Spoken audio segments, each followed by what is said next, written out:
Ready to start? All clear. Okay. Good afternoon and welcome to this online hearing of the Committee of Adjustment for the City of Ottawa. The Committee of Adjustment is a quasi-judicial tribunal appointed by City Council to make decisions on certain types of applications under the Planning Act. My name is John Blatherwick and I'll be chairing this hearing today. With me are my fellow panel members, Bonnie Oak-Charon, Stan Wilder, Heather McLean, and Michael Wildman. Please take note that this video conference is being live streamed on YouTube. The video will be archived along with today's agenda on the city's website. Before we begin, we have a few items to outline for your information. While the issues surrounding development in the city are broad, our mandate is quite limited. The committee cannot consider aspects of the proposal that are not related to the required variances: noise, pollution, property maintenance, property values, prosecution for illegal construction, personal comments regarding neighbors, agents, or applicants, additional variances without public proper prior notice. If there is an identified need for an additional variance or variances, including an increase in the extent of the relief required, a recirculation of the application is required. As part of the statutory public notification requirements, each applicant was required to post a sign on the property and file a statutory declaration confirming the sign posting. We are going to administer an oath today for all applications dealing with the statutory declarations. Regarding quorum, if this is lost during the hearing due to technical difficulties, the proceedings will be paused to allow time for resolution of the issue. Failing the ability to reinstate quorum, hearing of the items remaining will resume at the outset of the next regularly scheduled meeting of the committee. In terms of the hearing process, listed on the agenda and appearing on the screen are the applications we will hear today. For the sake of efficiency, the committee may deal with agenda items in a different order. Note that the committee members have reviewed the application materials prior to this hearing and any written submissions received in support or in opposition. In addition, the committee will hear today oral submissions from any interested parties as part of our proceedings. The committee may ask for a brief presentation by the applicant, followed by questions from the members where clarification may be needed. The public submissions portion of the hearing will then begin, and any interested parties will be invited to make their submissions to the committee. Panel members may then ask follow-up questions where added clarification may be required. When you are called upon to provide your comments, we will ask you to do the following. Start with stating your name and municipal address for the record. We may ask you to spell your name. Then begin your submission by addressing your comments to the panel members. You may ask questions, but please direct them only to the chair. Please limit your comments to a maximum of 5 minutes. Any exceptions will be at the committee's discretion. Once all interested parties have had an opportunity to address the panel, the public submissions portion of the hearing will then be closed. The committee will then make an oral decision to either grant or deny the application. The committee may also choose to reserve its decision. In such case, the panel will deliberate further on the evidence presented immediately following adjournment of the public hearing. In either case, the committee will send within 10 days of its decision, and to all parties and those who have requested it, a written decision that sets out the reasons for the decision. All decisions of the committee are subject to a 20-day appeal period, during which the decision can be appealed to the local planning appeal tribunal for a fee. So before we begin, are there any declarations of interest from any of the panel members regarding items on this agenda or the agendas of panel 2 or panel 3? I see none. All right. We have no minutes to confirm. We have one adjournment today, and this is at the request of the planning department. And it's regarding items 6 and 7, 377 Sunnyside Avenue. You have the planner and the applicant's agent, please.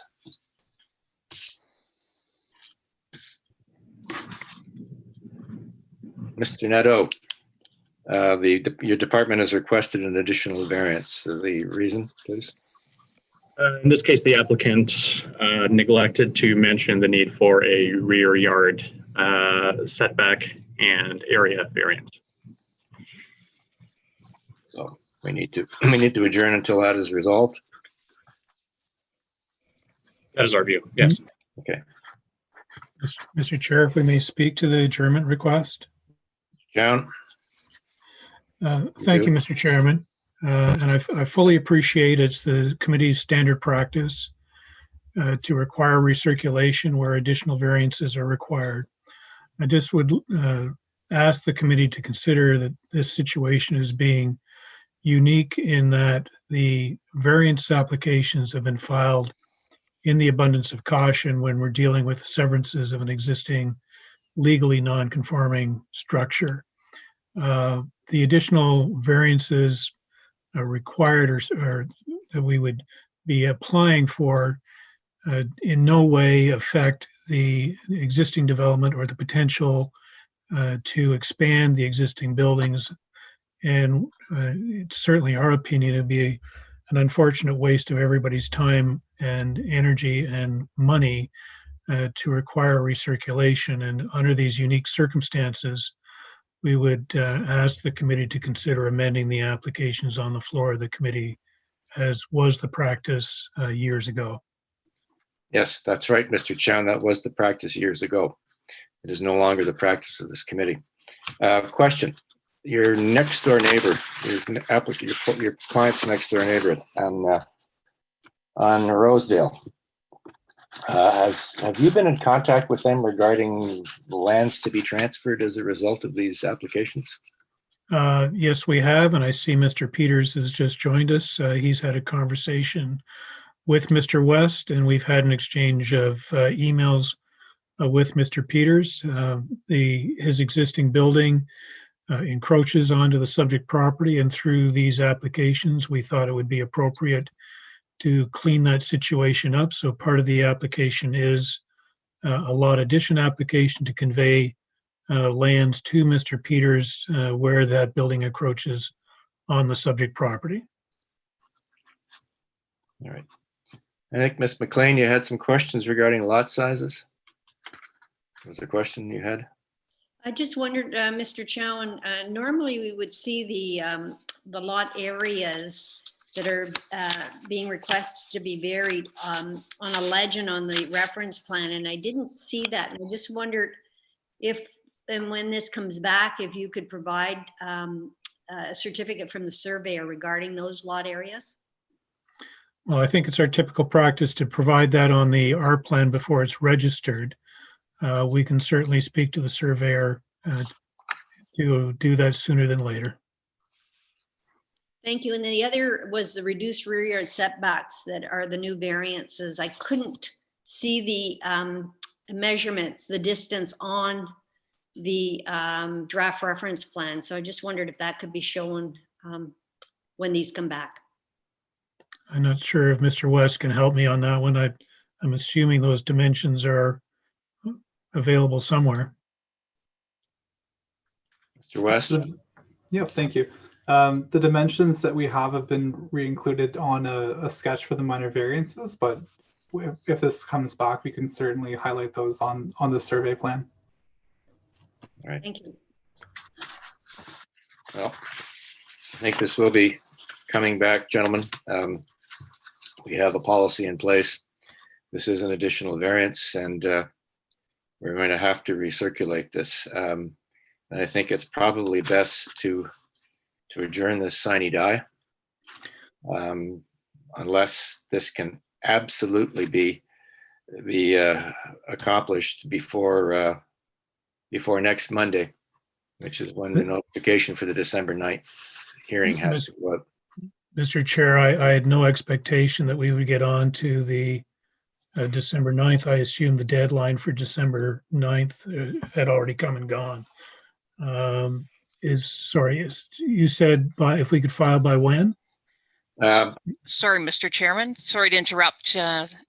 Warner Brenning, Deputy Secretary Treasurer. I've just confirmed with staff that all the agendas have been printed. And our translation will be unavailable for the next couple of days. So we're looking at a January hearing. Thank you. Yes, I was assuming, Mr. Chair, if we were going to adjourn the application, it would be to the first meeting in January. I was hoping to get you on earlier, but apparently not. Thank you for your consideration. If you're having two meetings in December, we would have made the second meeting, but with only one meeting in December, we're not going to be able to do that. Yes, that's understood. And all members in agreement with adjourning this application, sine die, with the hope Sorry. to go back on the 13th of January. Pardon me, Mr. Chair, for interrupting again. We do have the neighbor, Mr. Peters. I'm not sure if the committee wants to hear from him at this point in time. Thank you. And to be clear, Mr. Chairman, my request would be to adjourn this application to the first meeting in January, which I believe is January 13th. 13th. Yes. Mr. Peters, we're just discussing the adjournment of the application today, not the specifics of the case.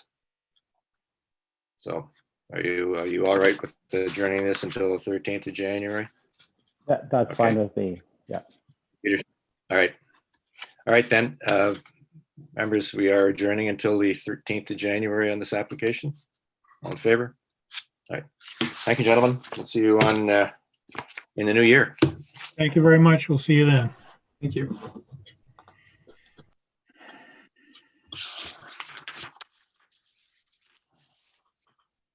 All right. All right, we are now on to the regular agenda items. And we will be dealing with item number 1, 286 and 288 Iona. And then we'll also be dealing right after that with item 8, 457 and 459 Highcroft, because it is the same agent representing their applicants. So item 1 is a consent to subdivide the property into 2 separate parcels of land in order to establish separate ownerships for the existing semi-detached dwelling.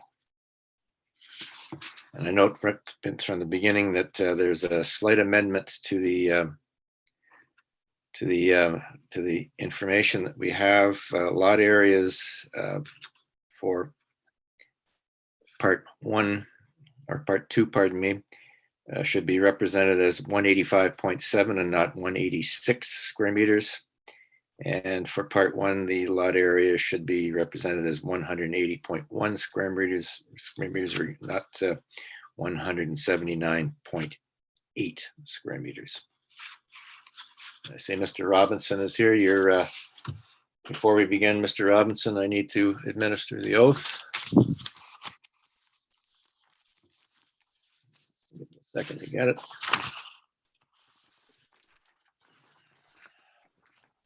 You solemnly swear or affirm that the notice provided to you as part of the application process and by the committee was posted at the property to which the application applies for the prescribed number of days before the hearing and clearly visible and legible during the entirety of that time.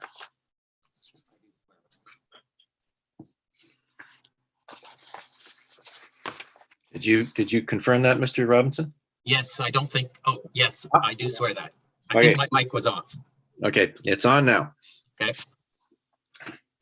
All right.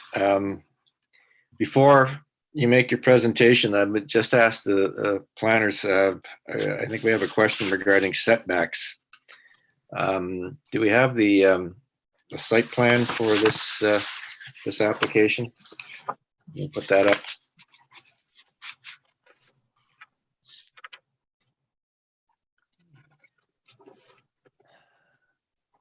The question was raised by members regarding I guess the front yard projection, possibly of 1.12 meters from the side property line, not 1.12, sorry, and not 1.2 meters. I think it was Ms. McLean that noted this. Perhaps she'd articulate that. Sure. If you go, that is just a very slight bulb out on the edge of the garage. Okay. And that's all it is on both of those sides. So you're meeting the bylaw requirement, Yes. and the planning department is okay with this? Through you, Mr. Chair, yes, the department would be okay with this. We would consider that as perhaps an ornamental feature, which would be a projection. Okay. All right. Are you okay with that, Ms. McLean? Yes, thank you. Okay. All right, please proceed, Mr. Robinson, very briefly. Thank you very much. What you have before you is a semi-detached units on the south side of Iona Street to the east of Kirkwood. These lots, these semis have been built. They have been completed. We have occupancy permits for them. And now the application before you is to divide the property in two down the party wall between each side of the semi-detached units. Planning department is in support of this application, and I'm here to answer any questions you may have. Okay. You submitted a revised survey plan. Exactly what does that show us? It was because there was a there's a minimum lot area of 180 square meters per side, and we had to make a very slight adjustment in the severance line in the rear yard, so that parcel 1 on the west side met the minimum lot area requirement. Okay. So our approval of this consent will represent the changes in the survey plan. That is correct. Okay. You're aware of the conditions that have been requested: independent services, a joint use and maintenance agreement, grading and drainage plan, and a noise level agreement. Yes, I am. And we are also going to impose party wall certification. Okay. All right. Any questions from the members on this application? All in favor of granting the consent as applied for, as amended? All right. Your application is granted, Mr. Robinson. Thank you. Thank you. Now, don't leave. We have to do this again. This is, we're now going to deal with item number 8 on the agenda, 457 and 459 Highcroft Avenue. Another consent to subdivide the property into 2 separate parcels of land in order to establish separate ownerships for the existing semi-detached dwelling. So, and once again, do you solemnly swear or affirm that the notice provided to you as part of the application process and by the committee was posted at the property to which the application applies for the prescribed number of days before the hearing and clearly visible and legible during the entirety of that time? I do swear to that. Okay, and very briefly, your request, please explain.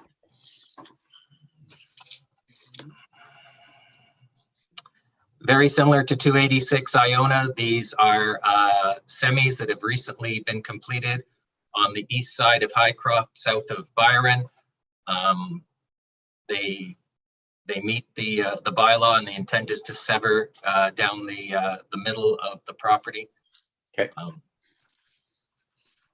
Right, and your all your yard setbacks meet the requirements of the bylaw?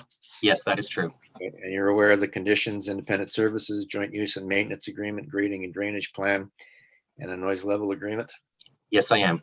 And we are going to impose party wall certification as well. That's fine. Okay. Any questions from the other members on this application? All in favor of granting the consent? Your consent is granted, Mr. Robinson. Thank you. Thank you very much. Bye-bye. Bye-bye.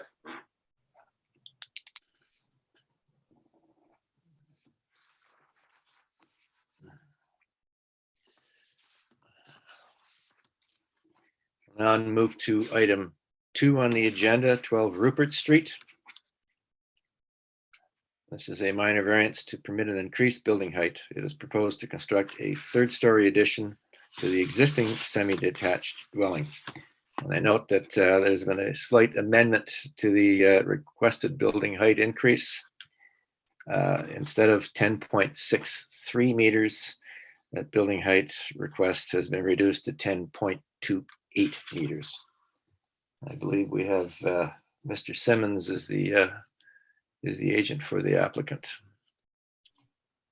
That's correct. Good afternoon, everyone. This is Gabriel Prost speaking on behalf of Christopher Simmons. And your address, please, Mr. Prost? 51 Sterling Avenue, Ottawa, Ontario. Okay. All right, Mr. Prost, if you'd like to give us a brief presentation on your request. Sorry, Mr. Chair. we require the stack deck. Oh, Oh, I'm sorry. Pardon me. you. Yes, I have to read the solemn declaration. Thank you. Do you solemnly swear or affirm that the notice provided to you as part of the application process and by the committee was posted at the property to which the application applies for the prescribed number of days before the hearing and clearly visible and legible during the entirety of that time? I will make that. This is Harry Vickstead, 12 Rupert Street. I swear. Okay. Yeah, and you're the owner, Mr. Vickstead? I am. Okay. All right. Please proceed, sir. Great. Could you bring up the presentation document, please?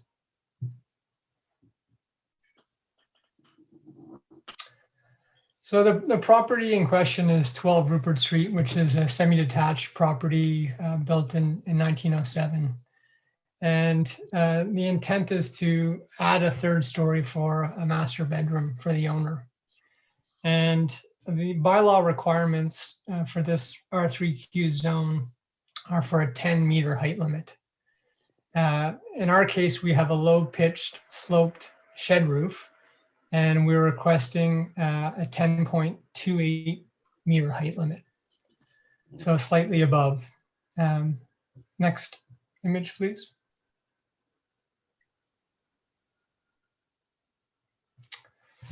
On the left is the proposed site plan. So the dotted line represents the third story addition.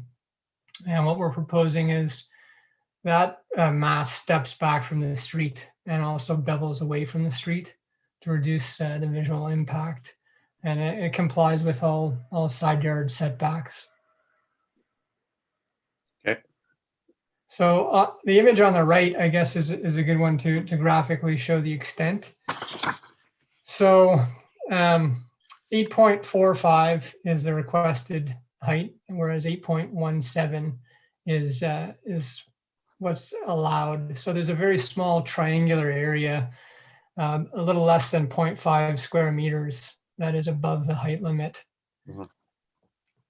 If this were to be a pitched roof that was greater than 4 and 12, then the height limit goes up to 11 meters. In which case we would comply, but the intent is to keep the massing low and receding from the street, and that's what we're doing here. Side yard view that shows the same condition. So there's between 8 and 11 inches above the height limit, just at the peak. Okay. Next slide.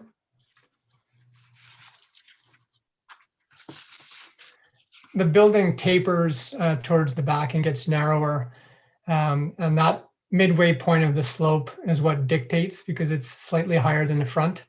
Yeah. So it's about 0.28 meters above in the rear and about 0.2 meters above the height limit at the streetscape. Next image.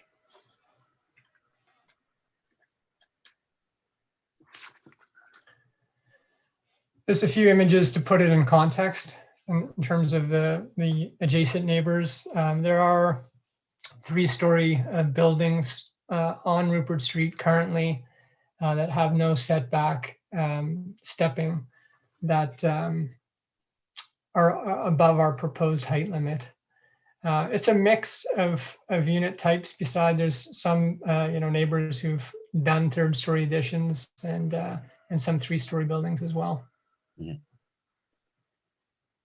Okay. Next image. So these are some adjacent properties in the area, some on 5th, right at the end of the block, and some just around the corner that are all larger than what's being proposed. I think what's probably the most useful is if you could bring up the buildable area diagram, please.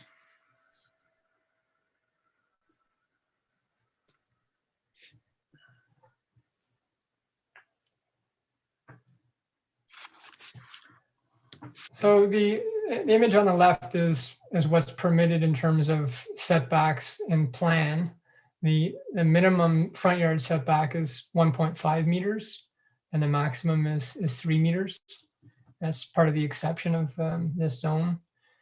And the image on the right shows with a pitched roof greater than 4 and 12, what would be permitted under the zoning bylaw, which is an 11-meter height measured to the center of the mid slope of the pitch.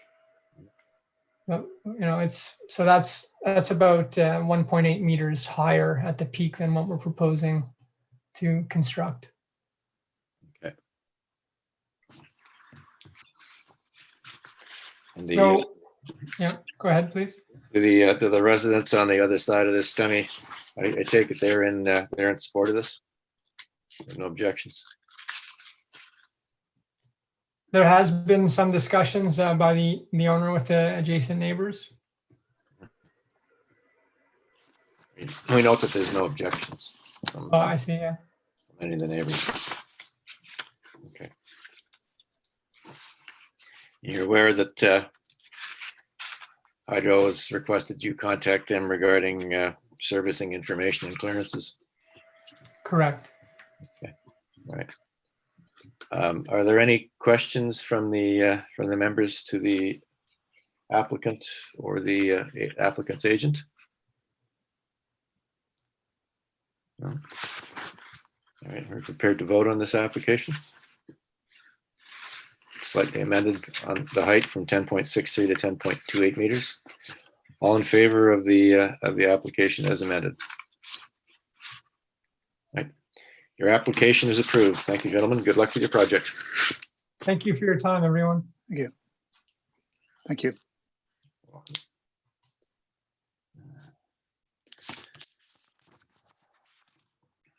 Next application on the agenda is item 3, 24 Spadina Avenue. A minor variance to permit a reduced lot width is proposed to construct a new 2-story long semi-detached dwelling with a secondary dwelling. With secondary dwellings, I guess. And I believe it's Mr. Hume who is the agent for the applicant. Is he there? I'm here, Mr. Chairman. All right. Sorry. Technology. Okay. We need to undertake the oath first before we begin. Do you solemnly swear or affirm that the notice provided to you as part of the application process and by the committee was posted at the property to which the application applies for the prescribed number of days before the hearing and clearly visible and legible during the entirety of that time? I do. All right. All right, Mr. Hume, if you would like to give us a brief presentation on your minor variance request. Sure. Glad to, Mr. Chairman. This is a lot width, a request for a lot width variance in an R4H zone. It's a lot of record with respect to its existence, and we need relief from Section 139 of the zoning bylaw, which requires for a long semi-detached building a lot width of 10 meters. So what we looked at across Spadina is would the density of the units be consistent with the street? And when we look down the street, we look at 22 and 26, which are on either sides of us, and they are full 4-unit buildings. So what we're proposing are 2 primary units, long semi-detached, 3 bedrooms, family-style units with 2 secondary dwelling units, taking advantage of the traveled lane at the rear. If you could put up the site plan, we can. And so what you see there is the site plan, which shows the units respecting all of the other setbacks and requirements of the zone. In fact, on either side of us were our existing buildings. To I guess the south, which would be to the right of the site plan. There are no windows along the building on that side, and to the north There's one small building, a window at the front of the property. So what we're able to do is allow the units to have windows and to not impinge or impact on the abutting property owners. We went to the Hindenburg zoning committee and made a presentation, and they gave us a number of good suggestions locating on our plan the air conditioning units, which we have located in an area that won't affect the abutting property. They don't have any windows. Bicycle parking in the rear, and the planning department did ask us to include a waste management pad, which we've done. So, Mr. Chairman, a lot of the lots up and down Spadina are in the 7 to 8 meter range. So what you'll see is going to be very consistent with the streetscape. In fact, we've submitted a streetscape analysis to the city. It's been accepted, and the proposal is before you is consistent with that streetscape analysis. So, do you have any elevations of what you intend to build? I do. They were provided. There you go. Okay. So it's two. Main floor units, if I call it, and one smaller. The third story is the master bedroom.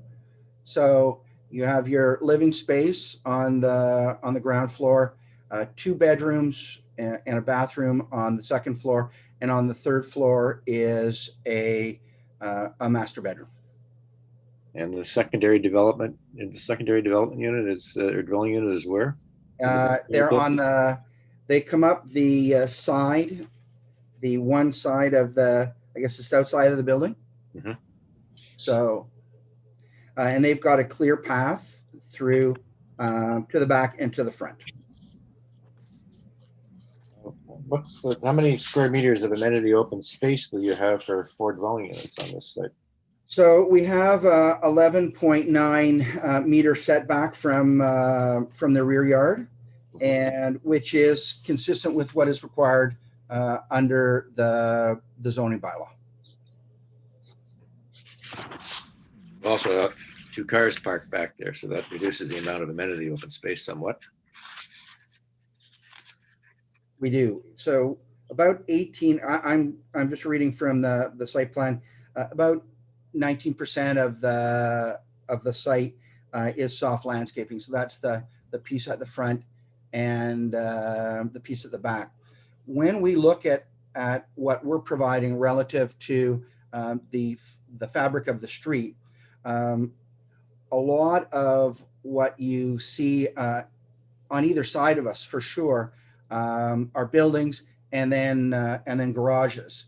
We're not providing a garage. Although that's hardscape and it is parking, it is open space throughout. So we're setting back from that travel lane with enough space to plant a tree in the rear yard. There are no trees on the site right now, save and except for the tree on Spadina, which is on the city right of way.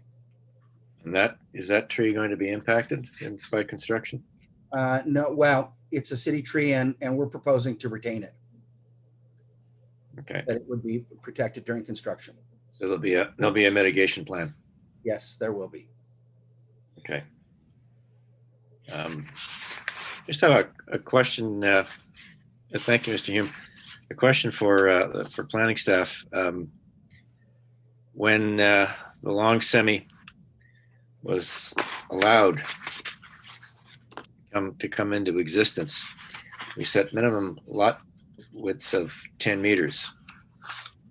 And this is significantly less than a 10-meter lot width. Is the department happy in understanding the reason why that 10-meter lot width was imposed for long semi-detached dwellings a few years ago?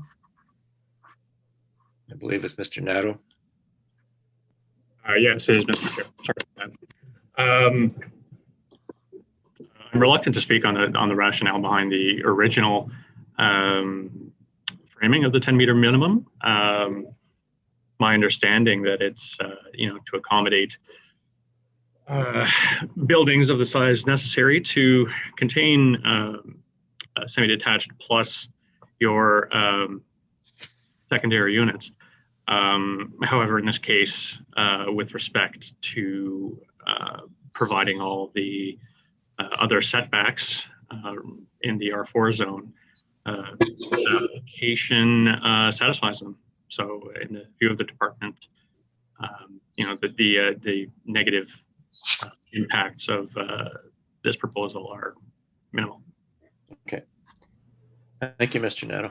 Any questions from other members of the committee on this application? All right. I note that, well, Hindenburg, yes, we reviewed the letter from the Hindenburg Community Association, and we note that they've been in conversation with you, and I think you made some changes to pathways and things like that, Mr. Hume. That's correct. Okay. Would you, for the committee request, actually, that if you wouldn't mind articulating the 4 tests and how this project meets the requirement to satisfy the 4 tests. The intent of the long semi-detached in the zoning bylaw was intended to provide for a laneway of somewhere in the main range of 3 meters along with the building site.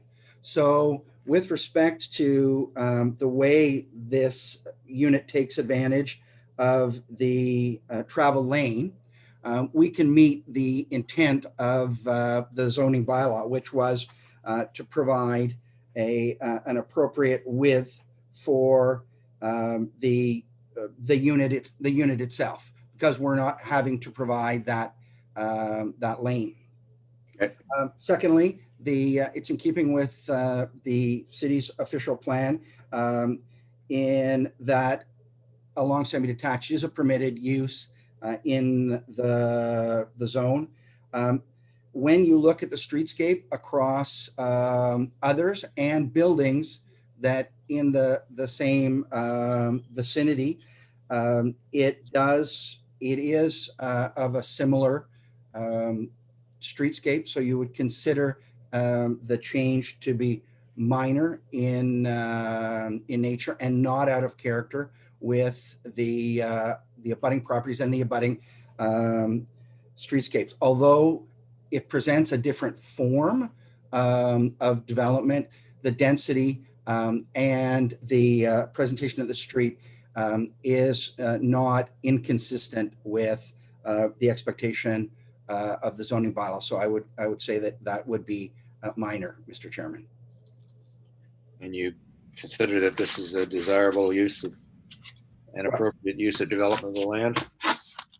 Yes, Mr. Chairman, the city is looking for certainly what I would consider and qualify as gentle intensification in these areas and improvement of the streetscape. So I would consider this to be an appropriate development of the land. Thank you, Mr. Hume. No questions from the members of the committee? Okay. We approve this. I think we are going to tie the approval to plans, the building plans filed and the location on the lot. Understood, Mr. Chairman. Okay. All in favor of granting this application with that condition imposed? Your application is approved. Mr. Hume, good luck with your project. Great. Thank you, Mr. Chairman. Yep.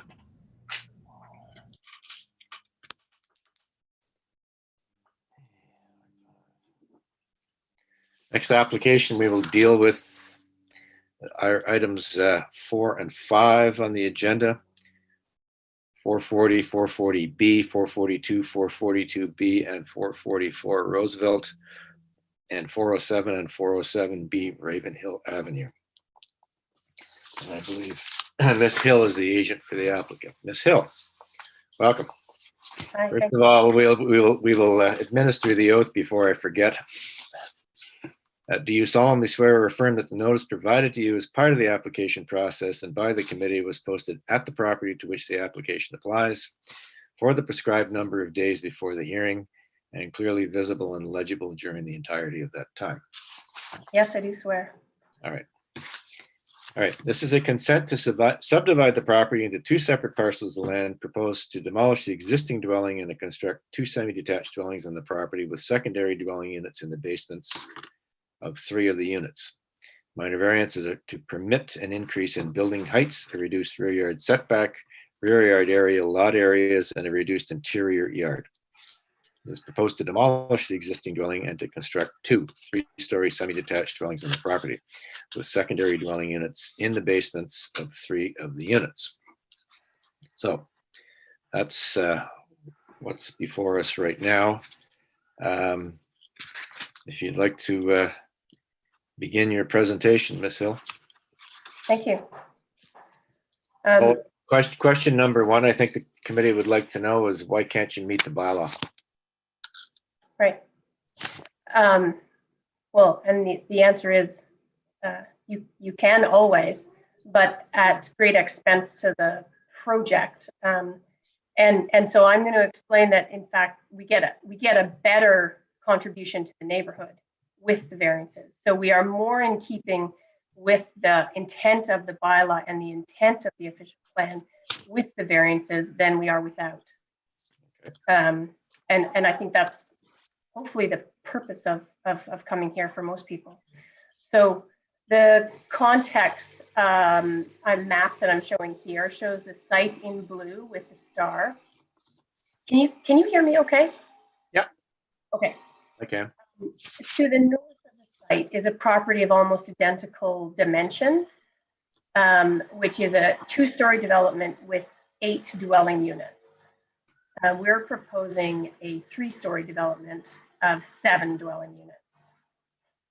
To the west of the, sorry, to the west of the property, there's a row of 3-story triplexes and another fronting onto Byron there as well. So much of the block is taken up with 3-story triplexes. And there's there's other 3-story semis along Byron. So this block that the project is on has been subject to a lot of new developments. So all of those colored squares are all new developments, and most of them are to the 3-story height. You'll also see in the block to the north 9 and 10-story developments. To the south and to the east, there's 2-story developments wrapping around single-family homes and semis. So you'll see that this block is a transition piece in the neighborhood. If I could have the next slide, please. The next slide, there we go. So this is a photo that shows the site on the right.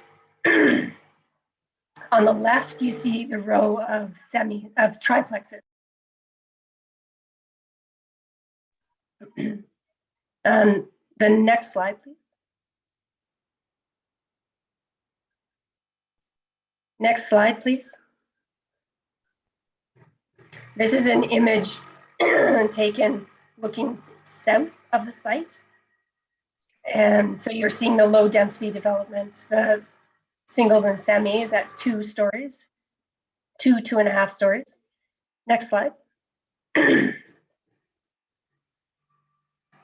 This is on the left-hand side of the slide. This is the development that's directly to the north of the subject property, 2.5-story development with 8 units. So 4 primary units and 4 secondary units. Beyond that, you see the 9 and 10-story towers on the other side of Byron. Next slide, please. So here particularly, I mean, we always say context is important, but here it's really important and it's rather complex. there's a variety of things happening. Next slide, please. Next, there we go. And this is a view on Byron where you see the 3-story development on the right and the towers on the left. Next slide.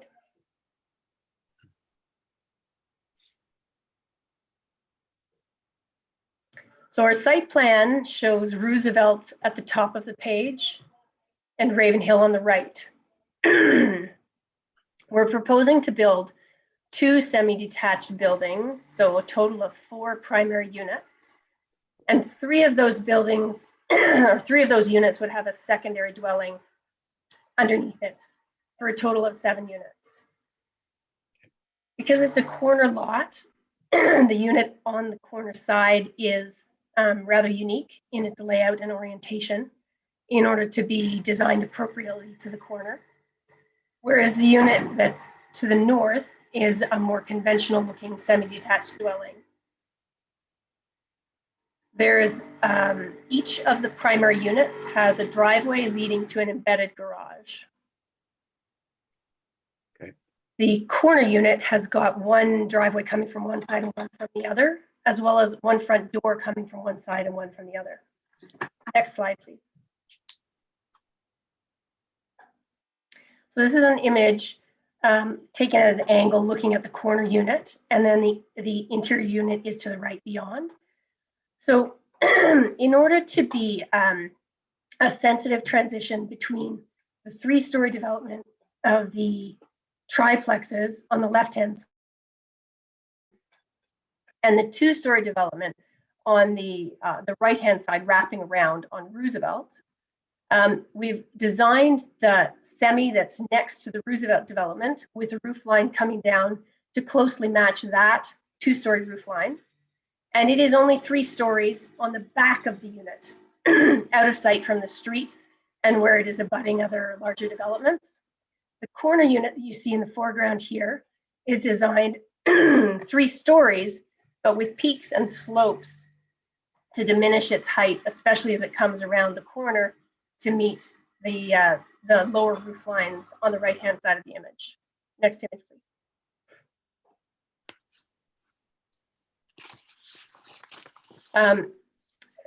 These are elevations. I think I'll just skip past the elevations and we can come back to them if we need to see anything in particular.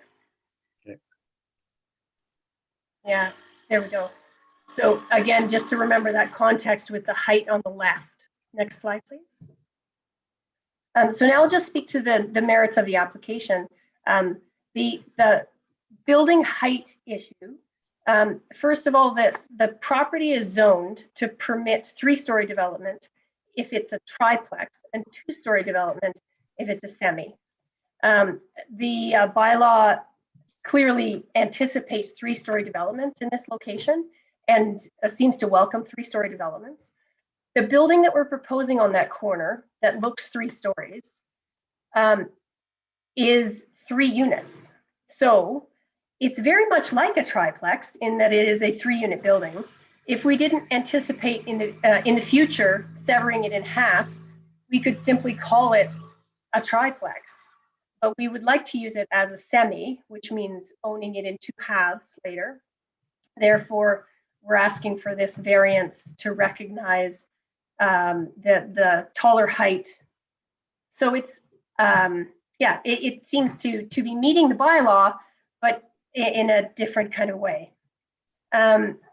Next slide, please.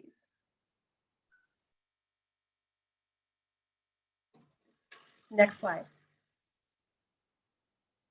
Oh, well, sorry, and just with respect to that other slide, in the northern unit, the height request on that, again, it's out of sight, the 3-story height increase that we're asking for that northern unit.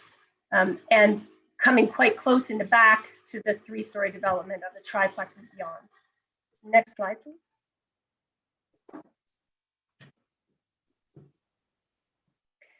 The lot area variance. So in the neighborhood, it constitutes about an 85% reduction, or an 85% of the lot area required for the proposal. So the lot area requirements in the bylaw are in place to ensure a kind of consistency within the neighborhood. But on this street, in this block, the lots are 85% of the underlying zoning.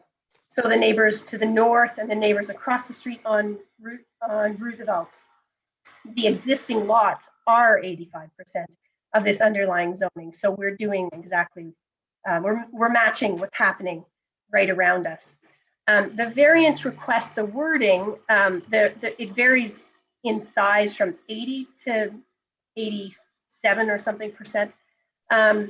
And that's because on the corner lot, we're not able to exactly divide that property in half because of the setbacks at the corner. It makes the two pieces a little bit dissimilar. But if you add them up, it does come to that 85%, which is exactly what we're seeing on the surrounding neighbors. With respect to rear yard setbacks, and we had consultation time online with the neighbors, the immediate neighbors to the south and to the east. And there were, the neighbors to the east are in favor of the development, as you know. The neighbors to the south are opposing the development, as you know. But one thing that everyone agreed on was that the rear yards are just fine. They are in a very confined location, very close to a large 3-story wall of the existing triplex that you see at the bottom of this drawing. They all have decks out so that there's space to sit out and have a barbecue, but they're not going to be little oases in the city by any stretch. And making them bigger isn't going to really make a big difference. So what we've done instead to make sure that these people have great amenity space is to provide additional amenity space on rooftops. So the northern semi has big, fabulous rooftop walkouts at the front that are cut into the roof line. They're in a location that helps to diminish the height, the visual height of the building, but they're also just great places, will be great places to be. The unit number 3 would have a beautiful balcony right off of their dining room on the Ravenhill side on the 2nd floor. And unit number 4 has an additional balcony or a roof terrace area at the back on the 3rd floor, which is still into that confined space, but it's up high enough that it would get a little bit more light and exposure. So a lot of thought has gone into that, and that seemed to be well received in our consultation. Next slide, please.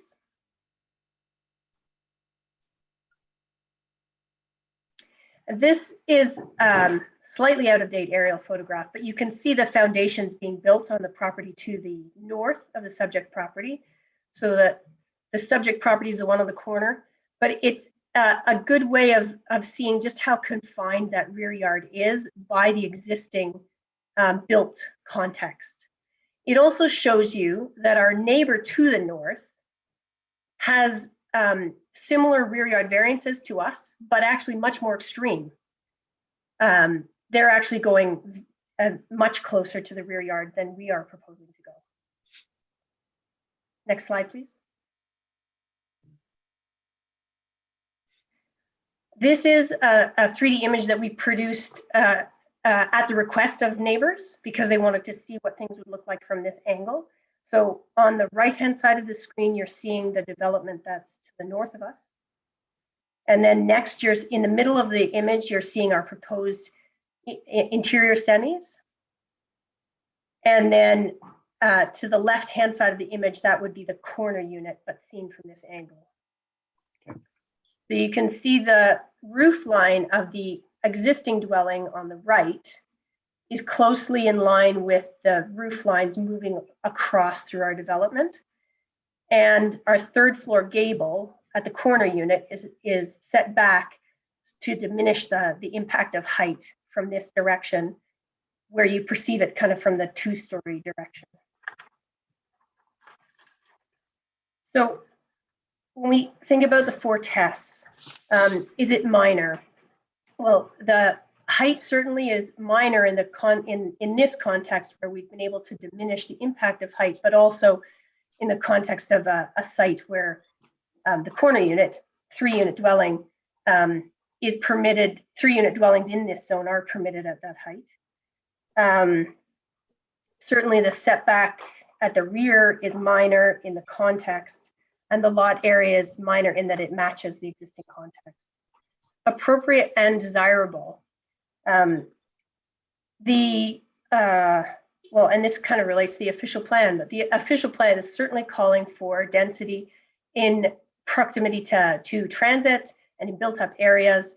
And this is an infill pattern that is already established within the neighborhood of having semis and secondary dwelling units. And this location is very close to the main street. So it's a great place to have more people to populate shops and transit. And the neighbors across the street, so facing the center unit in this image, have sent you a letter saying that they agree that this is appropriate, which was lovely. In keeping with the purpose of the bylaw, certainly the bylaw requires rear yard setbacks, for example, in order to create nice environments for people who share those rear yards. But in this scenario, that's not what's happening to begin with. So we've, the intent of the bylaw there is to ensure that people have quality amenity space. And so we have found creative ways of making sure that in spite of this context, they do have quality amenity space. And you can see in this image some of those amenity spaces on the rooftop in the center.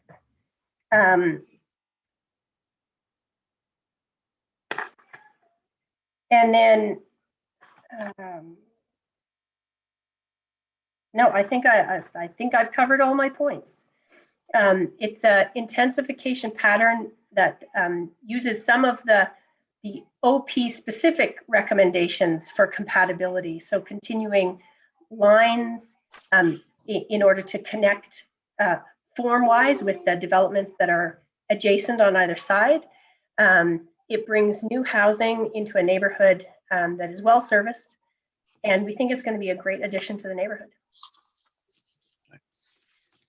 We have questions from, thank you, Ms. Hill, questions from several members. But before we do, I'd like to hear from the department on this, because I understand they have some concerns with your applicant's requests.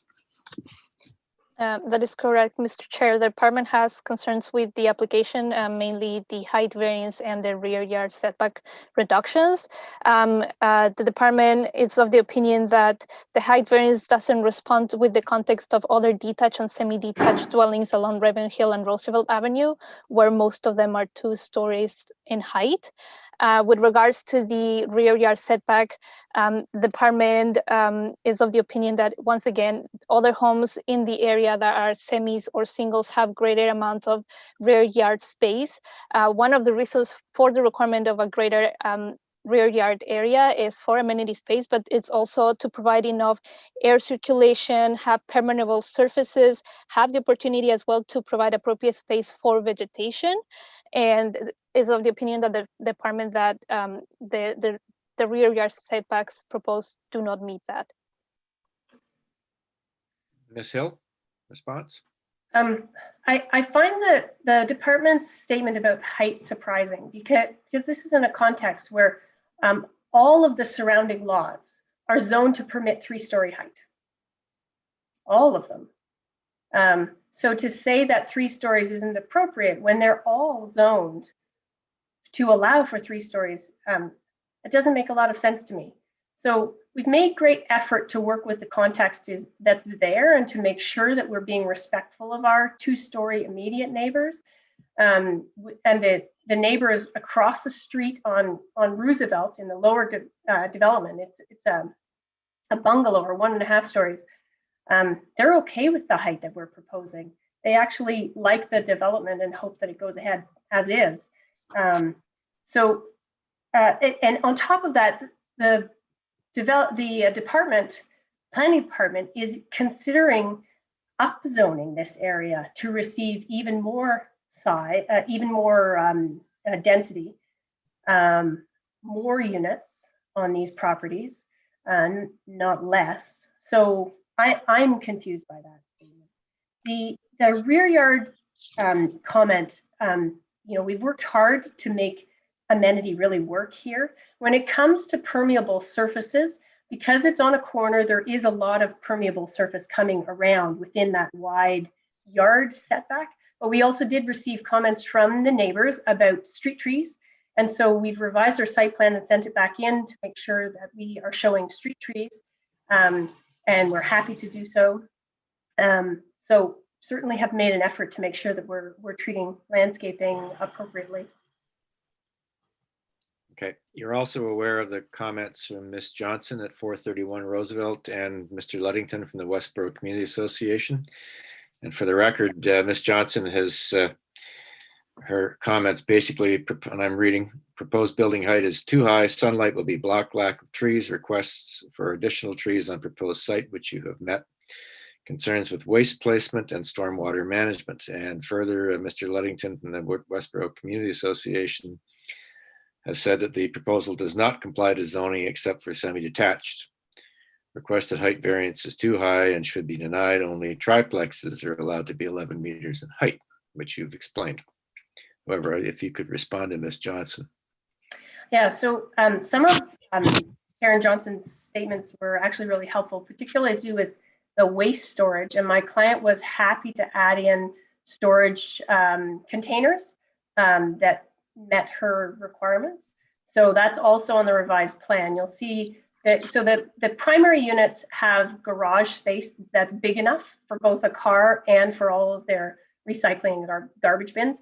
The secondary dwelling units that that Karen Johnson felt needed somewhere to put their garbage that wasn't just in their unit. So at the side doors, you'll see the little stepping stones going to the little garbage container. She also was concerned about where the air conditioners would be. And so we've shown those on the drawing as well, all inside yards in places that her and other neighbors felt were acceptable. But when it comes to the size of the development, we really do think that what we're doing here is appropriate. And if we don't move ahead with this proposal and the new zoning comes in, it certainly is only going to be more intense. Okay. We have someone else with us on screen. Are you, ma'am? My name's Marnie Beaubien, and I live at 394 Kenwood, and I pass this house daily for the last 40 years. So I just wanted to comment. That's okay. Okay. I just say that I participated in the planning adjustment committee for both properties adjacent, the one to the north and the one to the west, or the set. The one to the north, although it's a clever design, I think Mr. Hoban was involved. It was 2 years of development, and I protested it because I didn't want to see blasting. They didn't blast, but it was 2 years of disruption to our street. It was just incredible amount of work. They used some modern techniques that simply took forever. And the property to the west, initially proposed as 4 triplexes, were built as 4plexes, even though the basements aren't being used.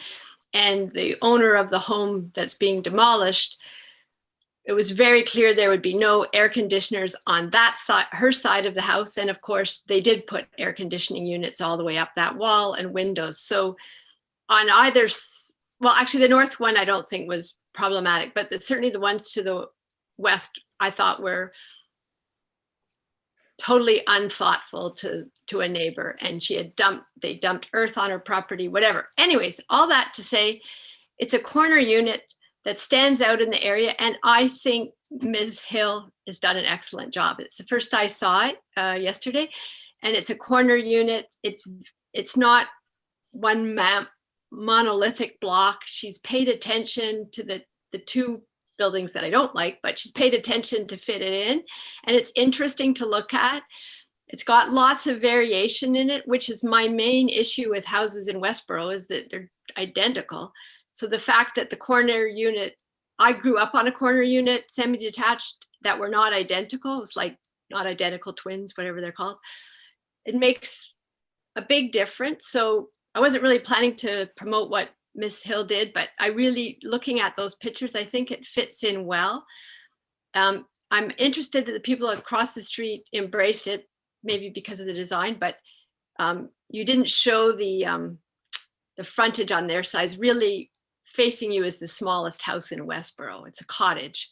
So it's certainly not a house of 1.5 stories or like when you showed the— I didn't get that. Could you try again? Oops, sorry, that's Siri. So you showed the— I don't know what where you is mean she? by Siri. I'll have to get rid of her. How about a web search for it? Sorry, she's not even on. Anyways, you showed the views looking at the property, and you showed the southern view on Roosevelt, but really the facing view is amazing. It's a little cottage that's been wonderful in the neighborhood, both those houses. So it's very low density across the street. It may be zoned for 3 stories, but I just think the committee should be aware how really simple Westboro it is across the street, which I guess will go, but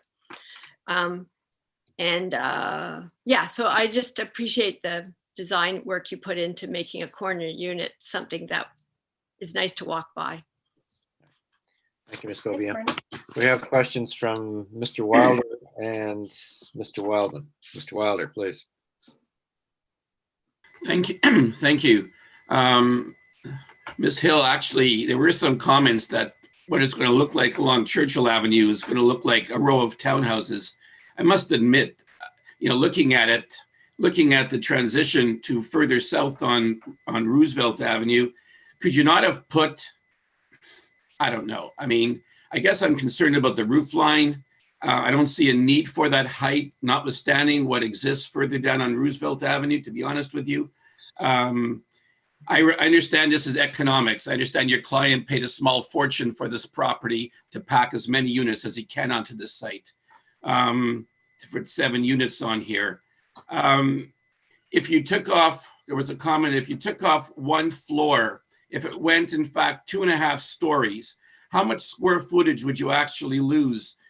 You're looking here at homes that are about 2,400. These will be $1 million plus homes. What if they brought it down to 1,800 square feet and you forgoed, I mean, the necessity for those rooftop terraces, which, what are they going to look out at, to be honest with you?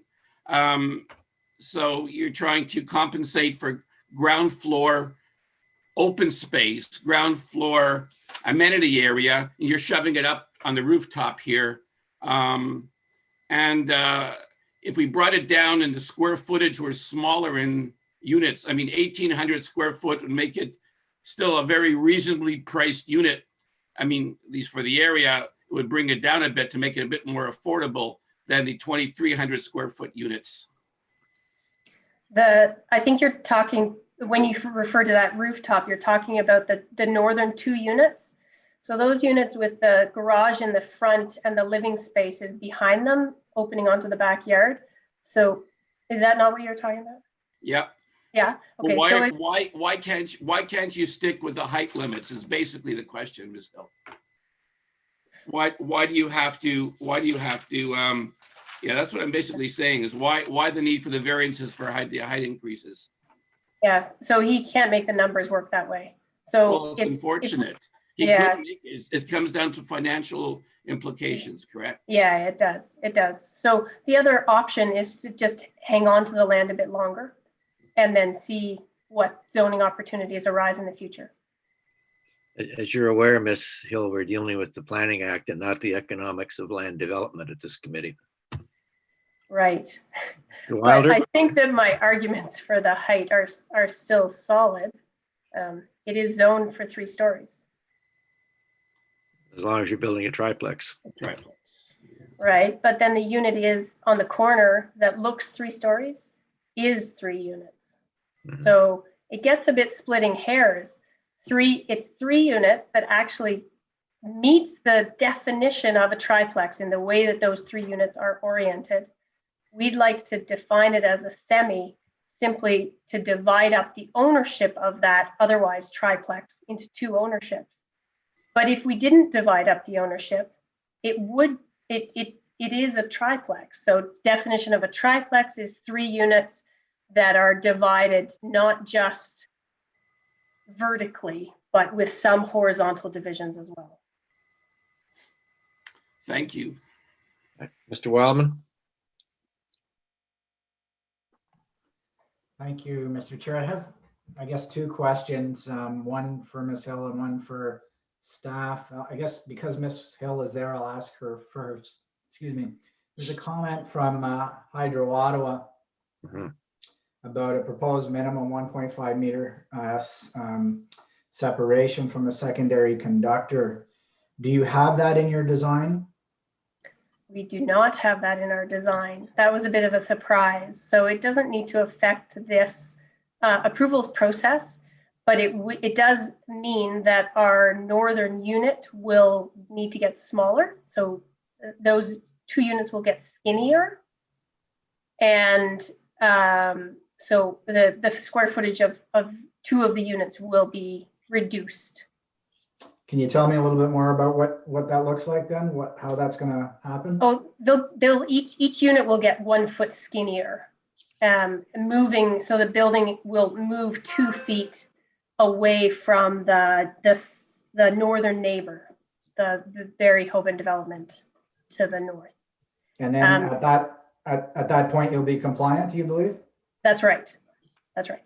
And we will see if Hydro would be willing to shift the line a little bit out of the way first before, but we only just got that information in the comments a few days ago.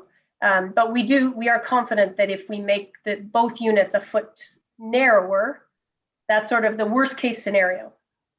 We would then be okay. And because we're not asking for a severance to down the center line of that building yet, it doesn't affect this application at all. Okay, so that may or may not be a concern. I know one of my colleagues on this committee often reminds us of the importance of tying things to plans. So I'm not sure that if these buildings are now going to have to change or not. I guess that'll be a discussion for the committee to have. Thank you for answering that question. And the second, I guess, question I have is for staff.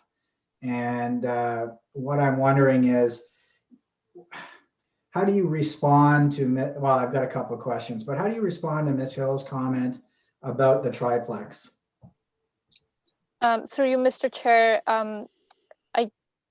my understanding or trying to figure out the height difference between a triplex and a low-rise development like duplexes, single detached semis would be that perhaps a 3-dwelling unit typically will be 1 unit on every floor, and perhaps there are structural elements that need to be accommodated, and therefore that's why we would have higher heights for a triplex. Although, yes, this area contemplates 3 dwelling units and triplexes that go up to 11 meters.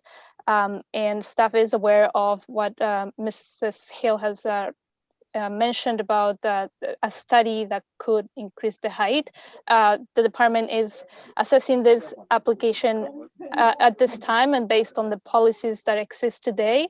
One of them is looking at policies within the official plan that speak to context in the area. And as I mentioned before, the single detached and semi-detached dwellings of the area are 2.5 or 2 stories tall. So looking at the context of semi-detached dwellings, staff is of the opinion that the proposal doesn't meet that context, or it's not somewhat compatible to that. Staff does recognize that they're having efforts to minimize the height impacts by moving some of it at the rear and perhaps locating that in the corner. But once again, we're thinking it may not be 100% compatible with the other houses along the street. So to me, I think we need to recognize that it's a mixed context. It's not within a 2.5-story context. It's on a block that is now largely 3 stories. So it's not entirely in a 2.5-story context. It's in a mixed context. The history of the 3-story triplex zoning in that neighborhood, as I understand it, is because it's at least a few decades old, I think. It was originally added, triplexes having an additional story in height to provide incentives. There was a recognition that that by allowing triplexes greater height, it would be an incentive for developers to build that and to provide more mix of housing within a neighborhood that's otherwise rather uniform. So it was the intent of the zoning bylaw to have 3-story buildings that are a little different than the standard semis and singles, done very deliberately when it was added to the bylaw. And since then, the province made a change to permit secondary dwelling units in singles and semis. And so we now end up at a point where there is the definitions start to overlap because of different changes that have happened over time for different reasons.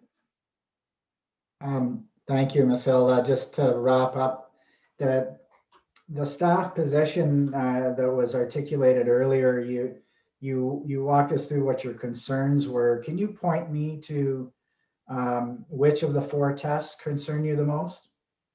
In that case, through you, Mr. Chair, in this case and in this instance, it would be based on concerns with the first test, whether the variances meet the policies of the official plan. Like I mentioned before, staff look at the official plan policies, for example, section 4.11 policy 5 that speaks about fitting within the character and the planning function of the existing neighborhood. We also looked at policies on the official plan, like section 3.64, policy 3, that speaks about building height as well, that it recognizes that in this area is a general urban area with low rise being the main sort of height, but also any height would be evaluated based on the compatibility with the existing context of the area. So you're sticking with generally the official plan then? Is that your? Yeah, that's correct. Okay.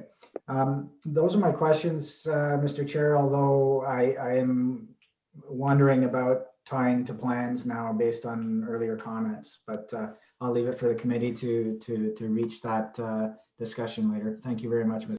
Thank you, Mr. Wildman. Ms. McLean, you had questions, comments? Thank you, Mr. Chair. Just a point of clarification on variance F, which asks for a reduced lot area of 139 square meters for part 2. I just can't relate it to the area in the consent application of 308.8. So just, Ms. Hill, can you just clarify that variance request? Okay, so we're varying the performance standard for 1/2 of a semi so that maybe it would help to have the site plan on the screen.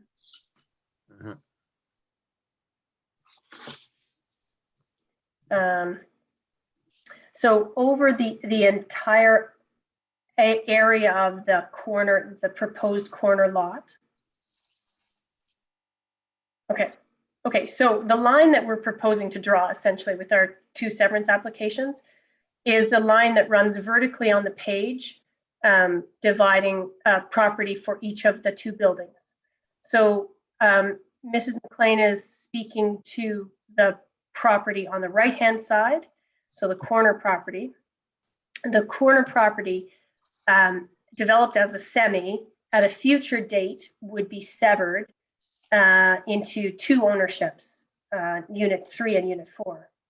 At that future date, when that happens, those 2 pieces being severed need to be in compliance with whatever zoning is in existence at that time.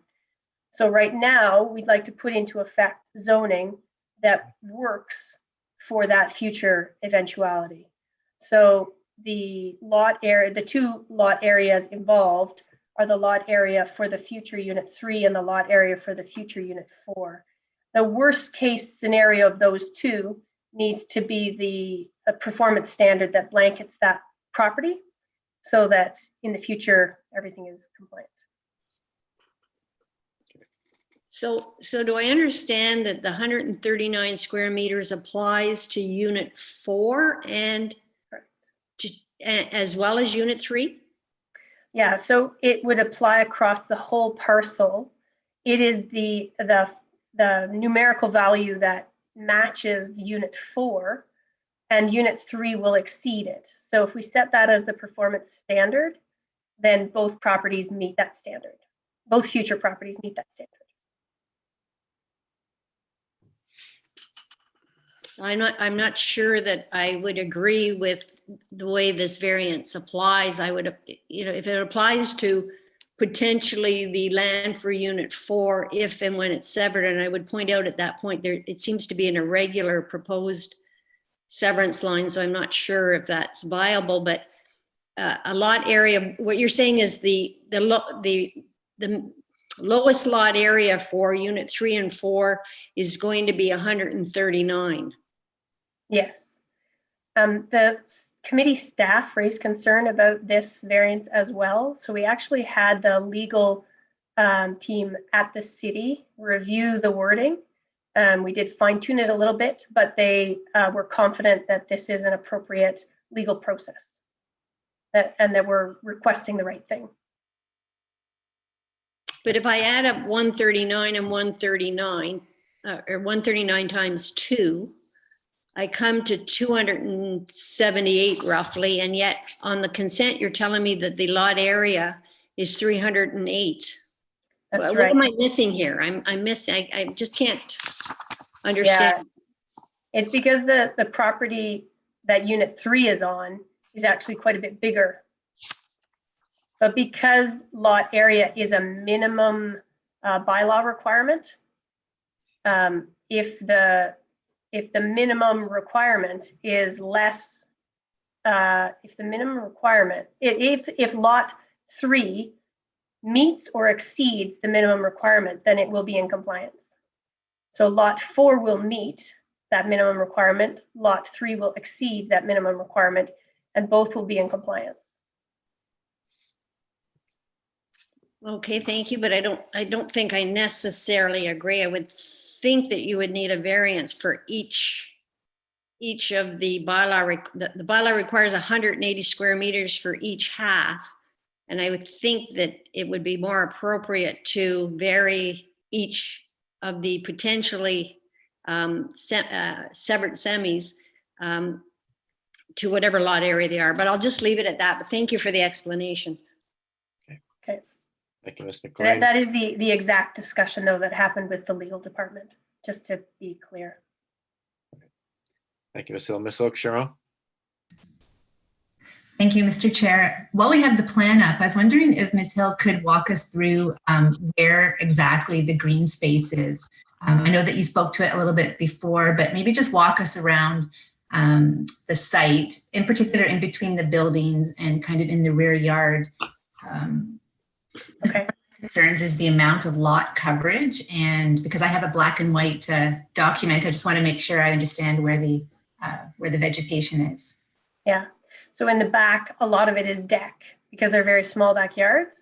So, but where you see the words proposed dwarf cedars, there's some window wells there to provide light to the basement, and around those window wells, some proposed planting to ensure privacy between the upper dwellers and the lower dwellers.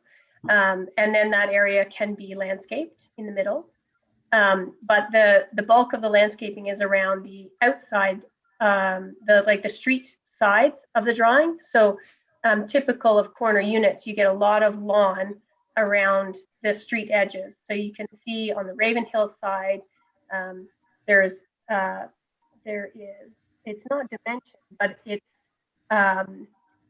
seven and a half meters of landscaping from the building face out to the side of the road.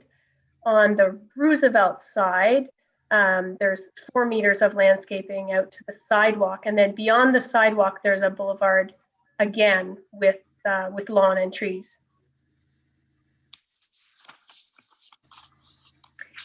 The neighbor's house on the south side of this drawing is, it's really important to recognize the location of that and how that would impact, its proximity does impact what you can and can't do in those rear yards. In between the two buildings, is it asphalt or is there any? In between the two proposed buildings? Yes. Oh, we actually don't have a plan yet. Do you have a preference? Always green space. Okay. I'm sure my clients would be fine to implement that. Those side yards aren't intended to be walked along because it's access to the secondary units. We're just going to fill them with garbage storage and air conditioners, but we're happy to plant around that. It's not this kind of scenario where it is a path. It's not intended as a pathway. So there's not the motivation to pave it all for the purpose of a pathway. Thank you. Mr. Wilder, you had further questions? Yes, Ms. Hill, in terms of the frontage on Roosevelt Avenue, you realize there's no sidewalk there, probably never will be. In terms of your edge along Roosevelt Avenue, doesn't do very much for the overall project, to be honest, as far as I'm concerned. With respect to what? Oh, I'm just saying in terms of amenity space, in terms of your the frontage along Roosevelt Avenue is still, you've got the hydro wires just above you there, I guess, also right to the, alongside the street abutting your property line. You're proposing what, 3 trees there? Is that what you're proposing? Yeah. Thank you. We do appreciate that the backyards are confined. They're not great backyards, and that's why we were so motivated to provide the other amenity spaces. Thank you, Ms. Hill. Any other questions from members of the committee? Any comments for the comments? No? Just one, Mr. Chair, if I may. I'm just looking at this plan, Ms. Hill. You show a setback from the overhead wires. Is that the 1.5? No, no. We've that note about overhead wires it is speaking to an overhead wire that is running almost on top of our northern property line. I see. Okay, thank you. Just, Mr. Chair, I think one thing we'll need to deal with before we decide whatever we decide, I think we have to decide on whether we're going to want plans to be part of this application or not, because that changes things if the design of the unit is going to occur. Well, we have a condition, Mr. Wildman, that number 7 that says, from Hydro, a new easement granted to Hydro Ottawa Limited to cover existing overhead electrical distribution lines. And Ms. Hill, that easement is going to require you to redesign your building? To narrow the northern building, most likely. If there's some wording that could be applied, if you grant the variances to because we're happy to build very much like this, it would look very much like this. It's not like we want to switch it all up. We just need a little bit of flexibility. Well, we've had applications like this in the recent past, and quite frankly, we are not comfortable granting things for hydro. And what needs to happen here is there needs to be an agreement between the applicant, the applicant's agents, and Hydro Ottawa regarding the condition number 7. So if you've got plans that show a slightly narrower building that would meet their request for the easement, then I think that would probably be the best thing to submit to us as an amended site plan for the site. Now, it may come down to the point that you can cut some sort of a deal with Hydro and you don't have to narrow those buildings, but for the moment, you don't have an agreement with Hydro. And so Yeah. we're sort of stuck here. We've dismissed applications in the recent past because of this kind of a problem. So what are our options? Well, can you submit to us a site plan that shows a narrower building on the north side that meets the requirement from Hydro Ottawa? I can, but normally we would meet with a Hydro representative on site to make sure that everything was interpreted properly, to confirm that the wire should stay where it is. Sometimes they will move a wire. So I would hesitate to skip that step and just produce a drawing. But yes, I could. I'm not Mr. sure Chair? that's wise. Yeah, Mr. Wildman. Some advice maybe to Ms. Hill is maybe allowing this to sit for a while you have that discussion with Hydro to determine, do you need to change your plan or not? Or is there some other solution that doesn't require the plan to change, whichever. But we, as the chair said, we've said no in the past. And we have quite often, as you know, said we want it tied to the plans or approval. So that combination of the two, they don't work too well together at the moment, albeit maybe in a week or two, if you've had a site discussion with Hydro and you've decided, okay, we're either going to shave a bit off the building or we have another solution that doesn't affect the building, then so be it. But I don't see how we can sort of end this part of the discussion, I guess is what I'm saying. Yeah, Okay, I agree with Mr. Wildman. Should I request an adjournment then? I think it would probably be prudent Okay. to so that you can resolve this issue with Hydro Ottawa. I mean, it may be resolvable, very easily resolvable, and you may not have to change your plans at all. Yeah. Do we have space on the next at the next hearing to be able to deal with this application, finally deal with the application?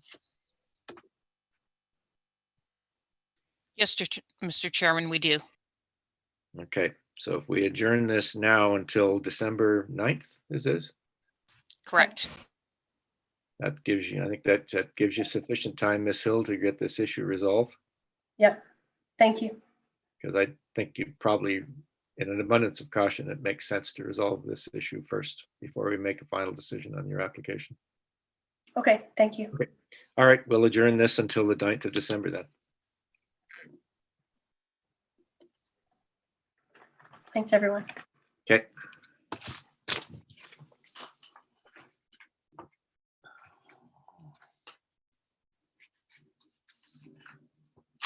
All right. And we'll now move to items 9 and 10 on the agenda.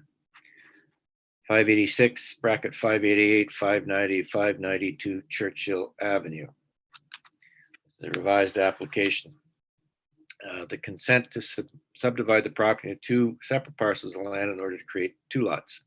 It's proposed to demolish the existing dwelling to construct a 2 long semi-detached dwelling and a 2-story semi-detached dwelling with 1 dwelling on each of the newly created parcels. Minor variances are requested to permit reduced lot areas and lot width, reduced corner side yard and front yard setbacks, and increased driveway width. It is proposed to demolish the existing dwelling and to construct a 2-story long semi-detached dwelling and a 2-story semi-detached dwelling. I believe it's Miss D'Angelo who is the agent. And Mr. Chair, it is Ricardo D'Angelo who'll be speaking on behalf of the applicants. All right, so we'll have to administer the oath before we begin. You solemnly swear or affirm that the notice provided to you as part of the application process and by the committee was posted at the property to which the application applies for the prescribed number of days before the hearing and clearly visible and legible during the entirety of that time. I do solemnly swear. Okay, and your address, Mr. D'Angelo? 122 First Avenue in Ottawa. Okay. All right. If you'd like to proceed, Mr. D'Angelo, and the committee would also actually write up, the committee would like to know why you can't build within the bylaw. Okay, thank you.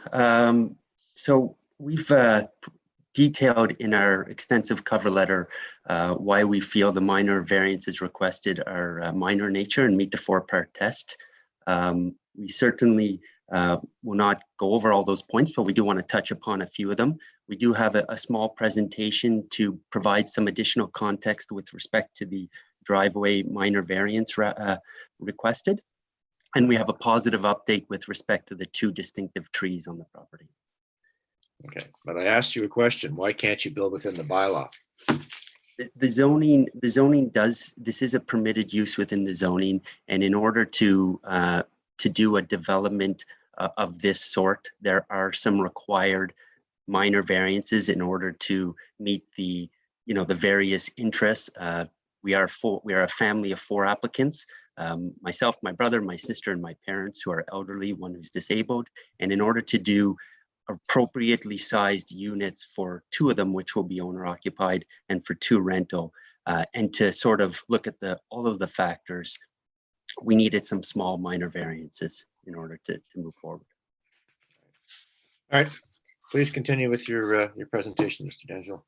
Okay, so we, the applicants, have put it into a lot of consideration into this design and proposal, not only for our personal use, but also considering the overall neighborhood characteristics, the impact on the 2 immediate neighbors, one to the north and one to the west.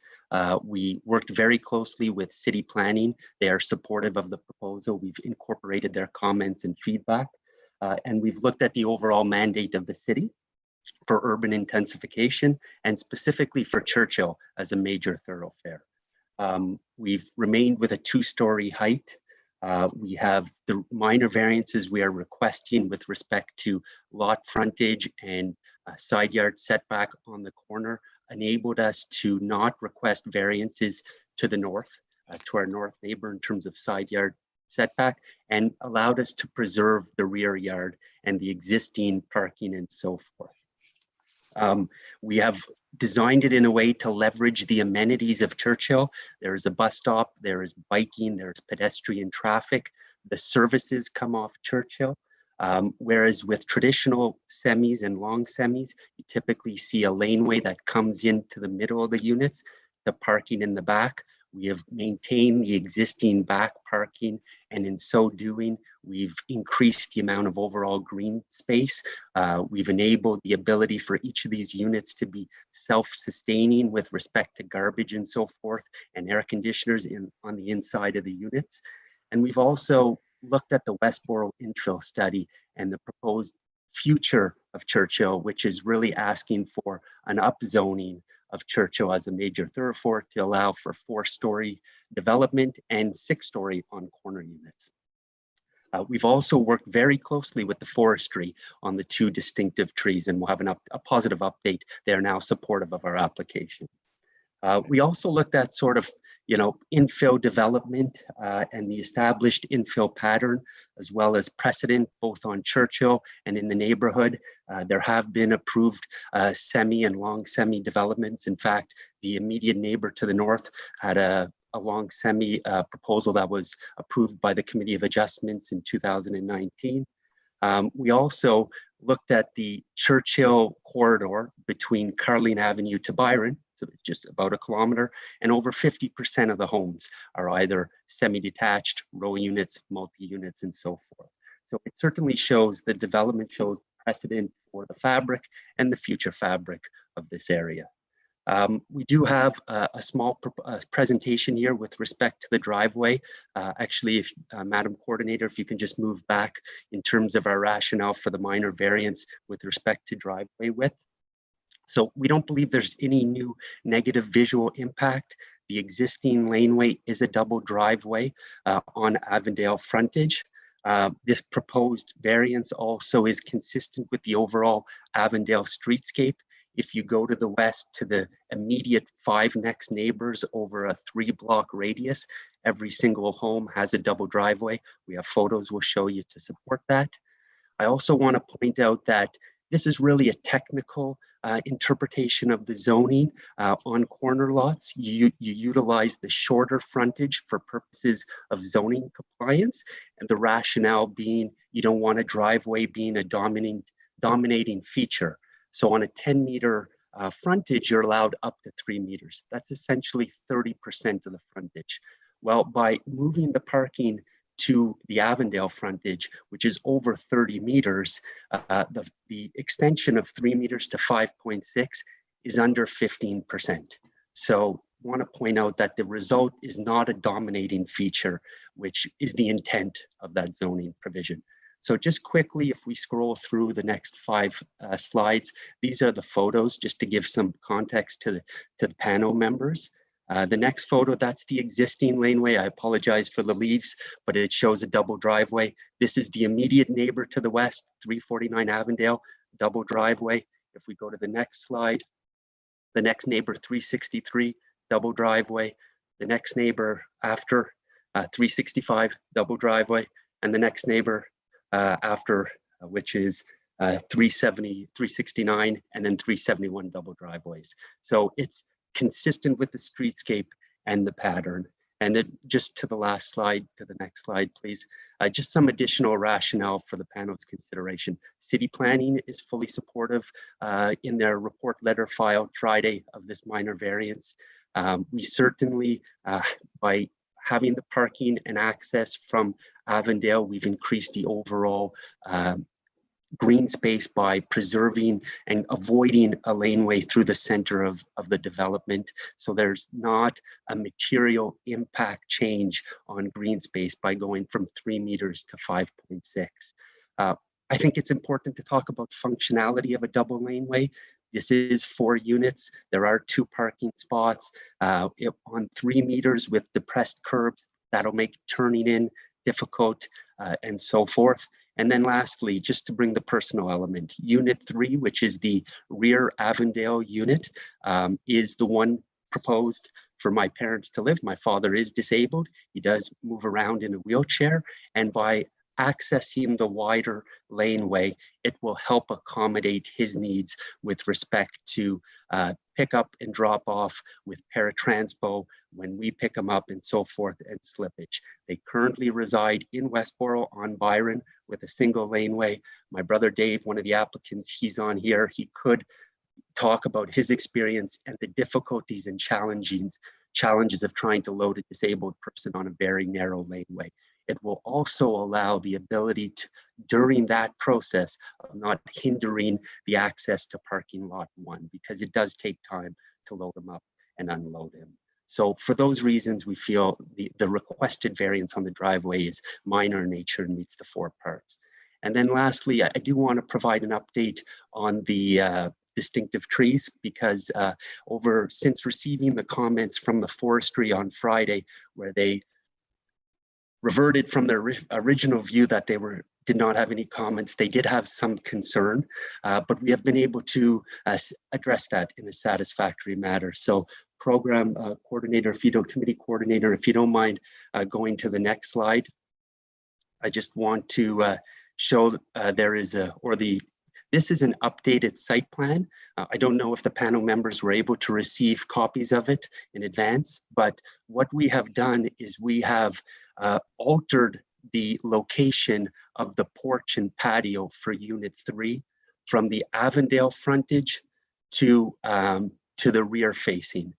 In our original submission, the access door and the porch was rear facing. And part of that reason was based on our consultation with forestry, who had some concerns about a jointly owned distinctive silver maple tree, which on this plan is the tree that's between unit 3 and unit 4. And we had designed from a rear entry so that we didn't have to excavate and impact that jointly owned distinctive tree. In our recirculation, city planning requested that we move our door entrance and access to Avondale, and then that resulted in our resubmission. But forestry came back and said, well, that has us now concerned about this tree. So since Friday, we've worked with forestry, with the city planner, and we have moved the porch and patio back, but left the front entrance facing Avondale to meet streetscape, and also to make sure we can preserve the jointly owned tree. And forestry has provided an email saying they are comfortable and have no concern with that. There was also a couple of neighbors who commented on a distinctive tree in the backyard, a kalapa. I don't know how to pronounce it, I apologize. And what we have done in our resubmission is we've deleted the walkway that goes all the way to the back, and we have shrunk parking too. We are showing the distinctive tree. It will be preserved, which I think is a great result. So that's our presentation. Happy to respond to any questions by members of the panel. Several members of the panel have a question, but I have a question first, and this was raised at our pre-meet. Looking at the consent application, let's say for 568 or 586, 588 Churchill Avenue, you have a lot size of 285.3 square meters. Am I correct? We have a lot size of 285.3 square meters for the, let's call it interior lot. Yes, sir. Okay, and so that is the total of parts 1, 2, and 6. Correct. Okay, and for the other lot, 590, 592 Churchill, you have 340.4 square meters of lot size. That was our original submission, Mr. Chair. However, as part of our recirculation, city planning took the view that long semis were not permitted on corner lots. I don't necessarily agree with that, but we agreed to disagree because city planning was still supportive, but it required a change in the lot area variance. So we had to respect typical semi-dwelling lot areas. So that means unit 3 needed to be 180 square meters, which it is, it's over and above that. But unit 4 needed to meet 180, and it's at 119.3. Now, as part of my consultations with city planners, I said, well, we've gone from 340 needing 360 to 1 compliant and 119 to 180. Is that a concern? And they were supportive. They said it's not a numbered base. We are still supportive of your application. And as a result, we amended our application to reflect that change in the lot area. What is the lot size therefore for 590, 592 Churchill? 590 and 592 Churchill, that's the corner lot? Yeah, that's the one with the semi. Yeah, so it's 119 for the front parcel, and it's 200 and change for the back. Well, you've got a number, do you not? Can you give me a number for the two lots, for the lot? There wasn't a variance required, so I was over the one. Consent. What is the size of what's the lot area for 590, 592 Churchill? Total lot area. Total lot area is 340.4. Yes. Okay. And that includes all of the lands identified in parts number 3, 4, 5, 7, and 8. Am I correct? Correct. Okay. Ms. McLean, does that satisfy your confusion? I think, or reduce it somewhat. what I don't understand is the variance for the reduced lot area to 119.3 for parts 7 and 8. Because behind part 3 runs along and forms the side yard for parts 7 and 8, but it's not included in the lot area. So I don't know if this is to the planner or to Mr. D'Angelo, but What happens to the lot area for part 3? So maybe I apologize if I wasn't as clear as I could have been.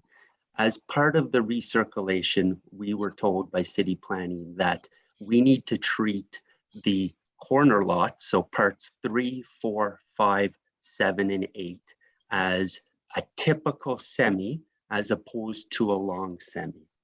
The impact of that is we now needed a portion of part 3, part 7, and part 8 to meet 180 square meters, and a portion of part 3, part 4, and part 5 to meet 180 meters, which in its totality is 360 meters, which is what we would have met or tried to meet if it was treated as a long semi. So the lot area minor variance request from 180 to 119 is with respect to unit 4, the front corner unit that comprises part 7 and part 3, and the survey site plan submitted by Farley, Smith and Demi confirms the lot areas up in the upper right corner, I believe.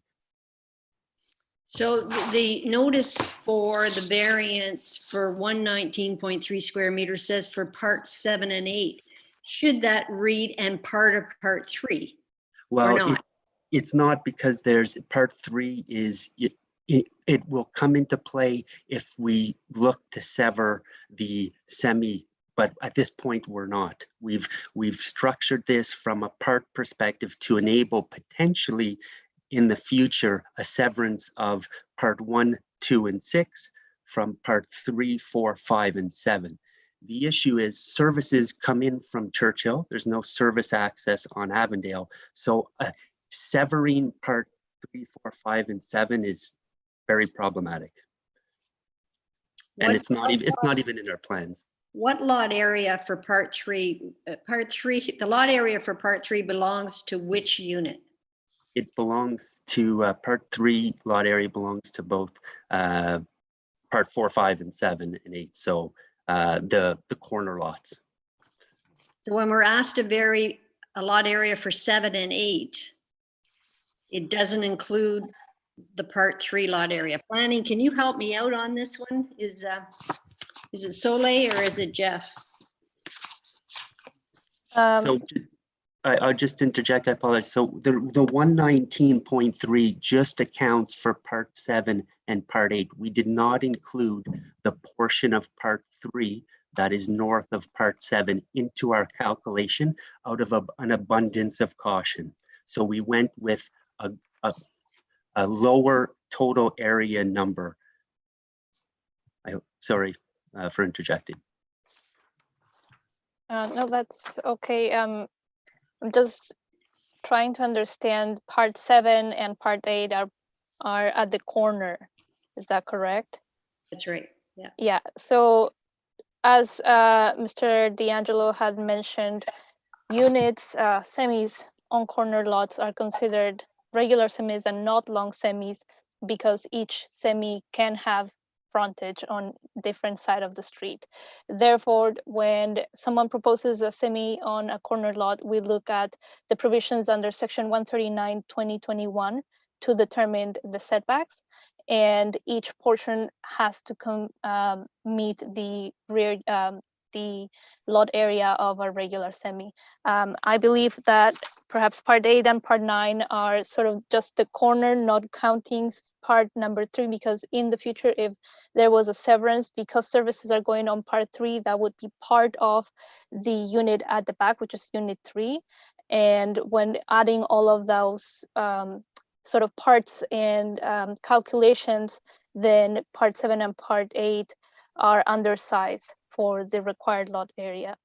But when we're adding part 3, as well as the other parts for unit number 3, then that becomes greater amount of lot area, which would meet the 180. I'm not sure if that kind of clears it up a little bit and helps. Yeah, I'm not so sure that the lot area shouldn't include part of part 3, which sort of provides the side yard for that front corner unit, but I'm going to leave it at that. Thank you. Mr. Wilder, you had a question, comment? I have several questions, Mr. D'Angelo. I want to see renderings. I'd like to see a colored rendering and elevations, please, if you have them to put up on the screen. So we did submit with our original and our resubmitted proposal full elevations, and as part of our revisions to this site plan on over the in lieu of common forestry, we did include revised elevations. The change being you'll see when we go to the Avondale side yard elevation, the front door fronting Avondale, but the porch facing the rear, as you can see there. You know, this is a very, even though it's a corner and you have the corner triangle, it's a very, very tight site. I appreciate the situation with your family member, but we're going from 9 feet to an almost 18 and a half, almost 19-foot wide driveway. I appreciate what you've shown us further down the street, but there's more green space, notwithstanding the double driveway. Some of them are bungalows. And what you're putting up here is a much more intense development, notwithstanding part of it, of course, faces Churchill Avenue. The fact in the front yard with those stairs, in terms of what's left on the street frontage, is quite minimal. When you take away the front steps, you're left with, where is it now? My calculations. It certainly doesn't leave much in the way of green space facing Churchill. In fact, I believe it brings it down to basically 1 meter, because I'm not counting in that high staircase that takes it right down to Churchill Avenue and likewise on the side. But you're left with 1 meter, barely 3 feet, taking away the front steps from what you have in the front. And then on the side, you're putting in this very wide double, almost 18 and a half foot driveway, plus 3 other parking spaces. I mean, you've got so much asphalt or space for vehicles on this total site that I find it's rather overwhelming, to be personally honest with you. So if I may, thank you for the comments, Mr. Wow. If I may provide a bit of a response. So you have a color elevation, by the way, for this, and on facing I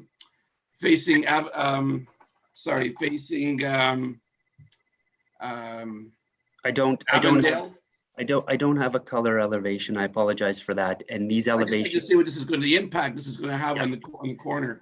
And what these elevation doesn't show, but what it shows on the site plan is there are 3 trees on Avondale frontage, including that jointly owned, very large, distinctive sugar maple, and was visible on the PowerPoint picture of the existing home, which provides a lot of green coverage on the Avondale frontage. The other thing is we've only contemplated 2 parking spots. And by working with city planning and avoiding coming in to the 4 units from Churchill, which would necessitate a laneway between the 2 and enable more parking possibilities, we've increased our green space than what you would see in a typical development of this type. We are at, I think, 21% total paved and walkway. We're happy to have the walkway between the 2 units be more of a softscape, flagstone. There's no need for it to be paved. And developments of this sort typically have upwards or close to 40% paved. We've also included some green space in the back where it should say snow storage, but it says sown storage. So we've tried to, make it work in all respects. And by pulling the units closer to Churchill and closer to the corner, that enabled us not to impact the neighbor to the north, to preserve existing look and rear yard, which, in talking to the neighbors, we have a letter of support from the neighbor to the north. We consulted with the neighbor to the west around, our intent to sort of preserve that. We think overall, the development does have some defining features of that nature. we won't need to have, you know, communal garbage in the back. Each one can be self-containing within the interior part where there's that walkway and greens.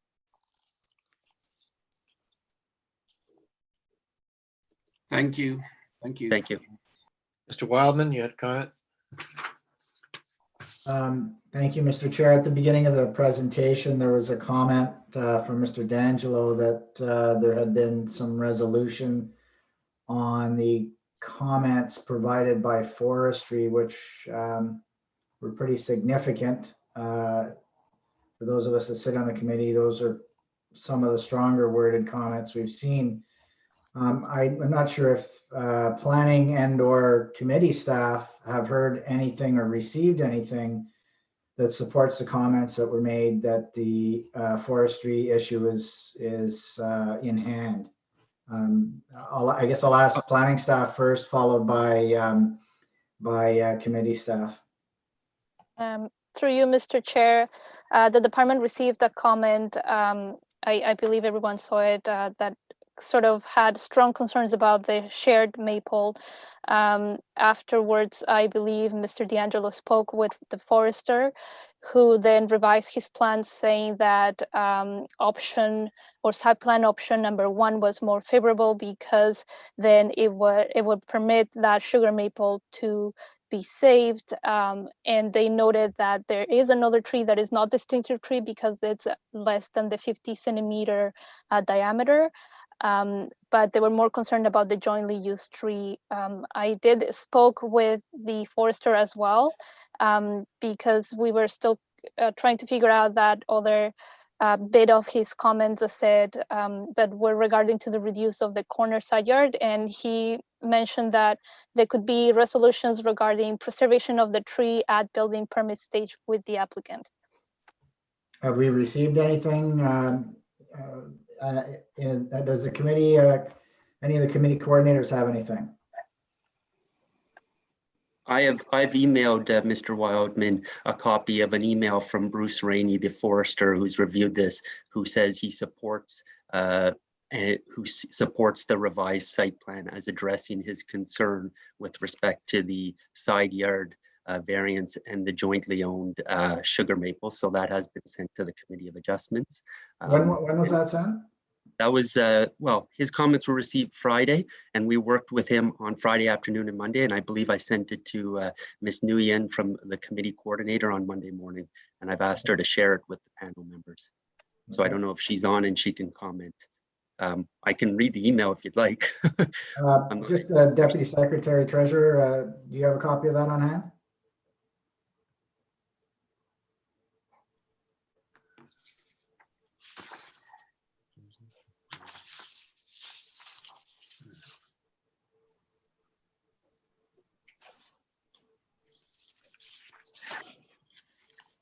I have no ability to raise my hand anymore, so I'm just waiting.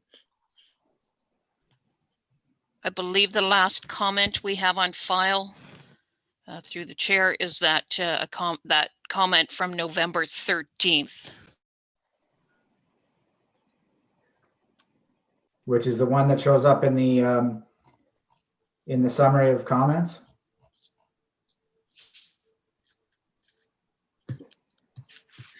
So Ms. Caravel, you were copied on the email from Mr. Rainey, the city forester, saying he's accepting and withdrew his concern.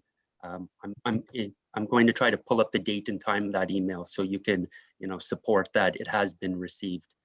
I do want to raise that when we first met with forestry, they were supportive and did not have concern about that sugar maple because we had units 3 entrance and porch facing the back. When we agreed to move it to Avondale frontage at the request of city planner, I did raise that might raise concern of forestry, and it did in their updated comments on Friday. And we've worked over the weekend with our drawer and planner and presented something to city planning and to forestry, and they've accepted it and approved it, and I have forwarded the email. So, and Ms. Caravel, you were copied. I'll try to find the date and time now so that you can pull it up as well. And you're also protecting the tree in the rear, which was mentioned by forestry? That's right, yes. So in the revised site plan, we've deleted the walkway extending all the way to the rear of the property, and we brought forward, we reduced the size of parking to the trees plotted in its location, and the forester in that email says he's comfortable that as part of our permit and plan application process and under the urban tree bylaw with the arborist report, he will propose some mitigations and protections to even further mitigate any potential disruption, but he was comfortable as well. So that email has not been forwarded to Committee of Adjustment staff, or it has been? It has been, yes. I'm trying to multitask, Mr. Chair, right now and find the date and time, but I will do that right now. Mr. Chair, I can confirm I received it here. I can read it out to the committee if that Please do. would be.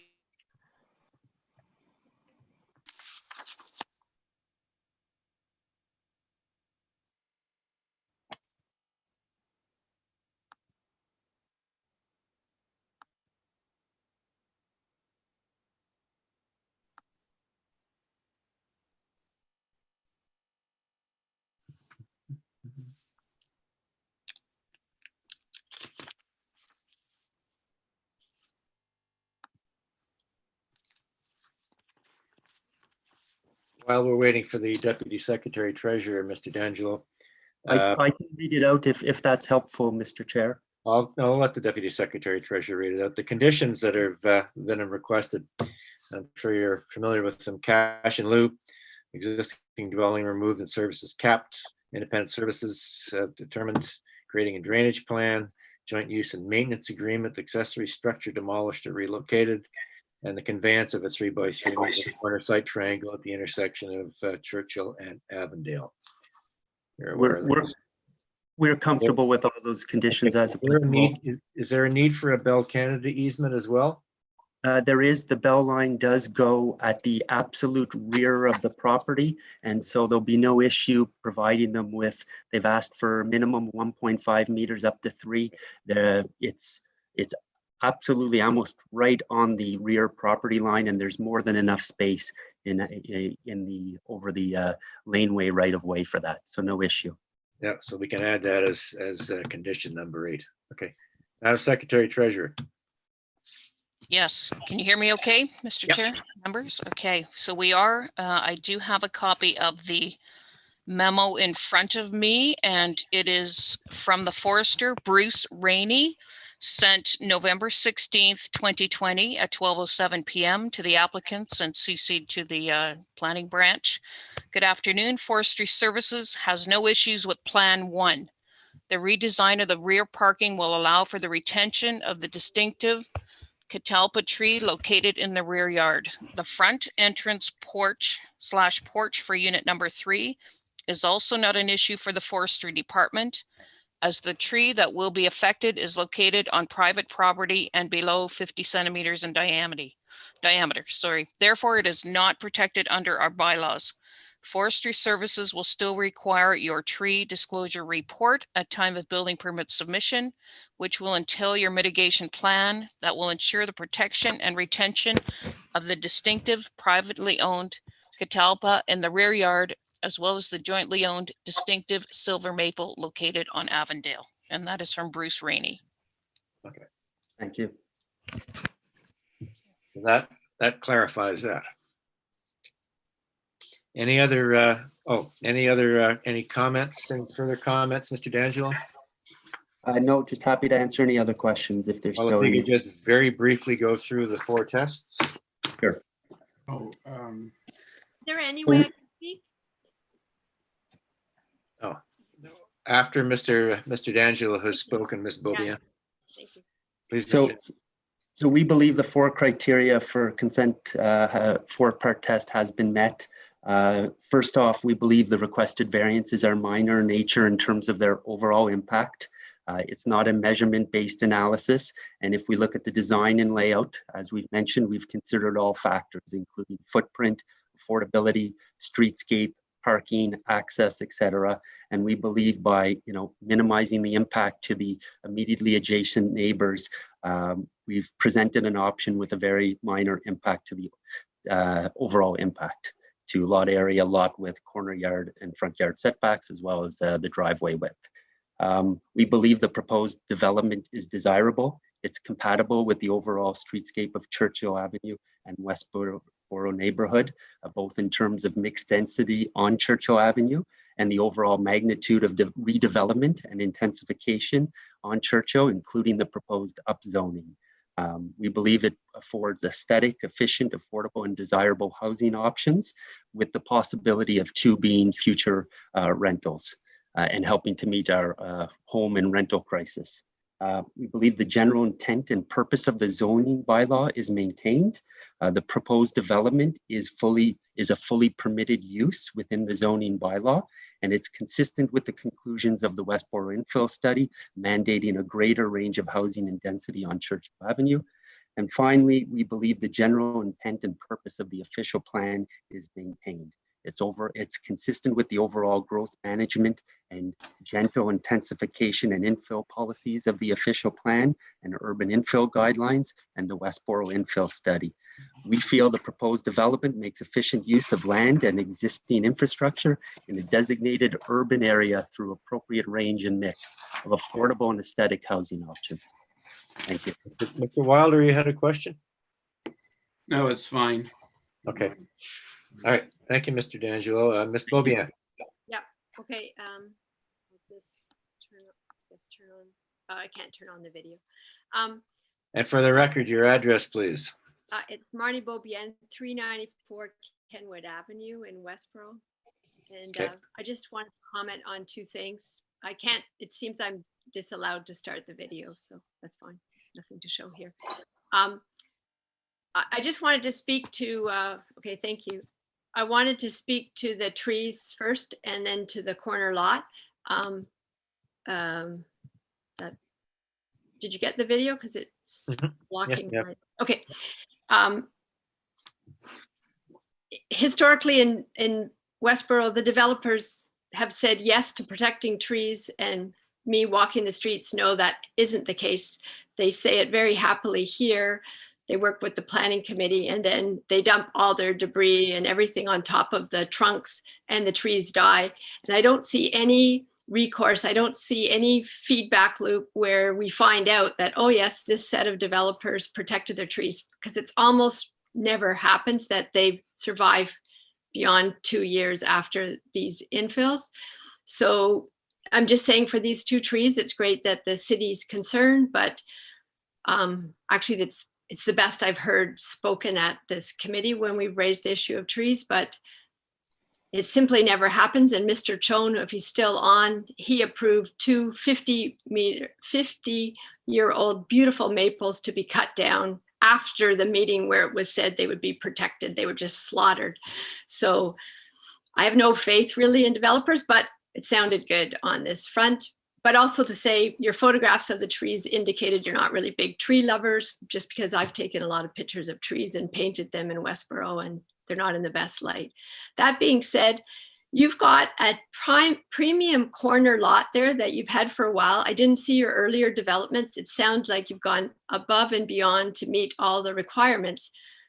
Like, I don't know, I don't want to be insulting, but aesthetically, to me, it looks like, well, you're the owner, so I know it's not the purview of this committee to address the looks of the building. We don't deal with design, period. But the owners are on the call, and usually it's a developer, and the Avondale face is just an obstruction. It's just, Mr. Wilder tried to address it, but if you folks could kindly go back to your designer, and Miss Hill, she's done about 4 corner lots. The one just before this, she went to great trouble to provide variance in appearance, diversity, interest. She did a lot of things. This is just a monolithic wall on Avondale. It's shocking that we would allow that in the city. And I know it's not the adjustments things, but I really make a call out to Melissa, Dave, and Ricardo that are on this call. It's not pleasant to look at. And it doesn't take any architectural degree to see that, although you've said that in your statements, it's not aesthetic pleasing. So that's my statement. Thank you, Ms. Beaubien. Mr. Wilder, you had a comment? Yeah, Mr. Blatherwick, I'm not sure how the others feel. I just want to ask if we could reserve on this application, please. We will be preserving. Mr. Chair Blatherwick, may I just make a quick response to Ms. Bowen's comments? Right after we hear from Ms. McLean. Okay, thank you. Ms. McLean? Thank you, Mr. Chair. I just wondered, Mr. D'Angelo, could you point to an address on Churchill that has this amount of density? I know you said that further up there was some higher density. Just can you give us an idea where there would be 4, I don't know if you're proposing secondary dwelling units or not, but 4 units or 6 units on a property of this size? So 499 Churchill at the corner of Churchill and Kenwood. In fact, there was a photo included in our cover letter, is a recent infill with multiple units with very similar lot It's front. not similar at all. It provides Beaubien? a very Ms. Beaubien? variety of scenes. Ms. Beaubien, please. Thank you. Please continue, Mr. D'Angelo. Yeah, sorry. Yeah, 499 Churchill on the corner of Churchill and Kenwood is a multi-unit development where it fronts on both Kenwood and Churchill, and they had variances to bring it close to the lot line and show similar sort of streetscape. There's also a couple of other homes of pictures we've included in our cover letter. The immediate neighbor to the north submitted applications for 2 long semis, which was approved by the committee. And there are other addresses as well. I have my brother Dave D'Angelo on. I don't know if he can provide some additional addresses. So the 2 long semis are at 582 Churchill. Is that what you're saying?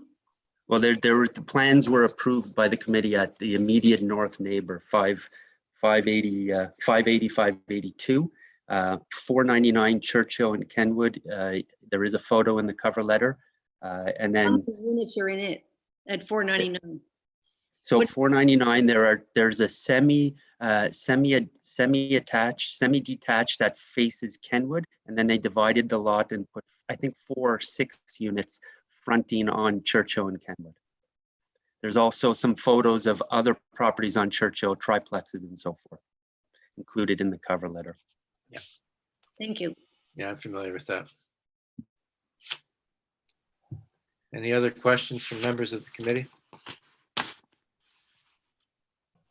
Just one, Mr. Chair. You mentioned servicing being a challenge and maybe prohibitive to severance. How will you be running the services in to the site? So the services, Mr. Wildman, come in from Churchill. There's no services on the first block on Avondale between Churchill and the next street. So we could not design it in such a way where the 2 properties were divided in the middle, because we would have to have had the city tear up the entire road and bring a couple 100 feet of new services.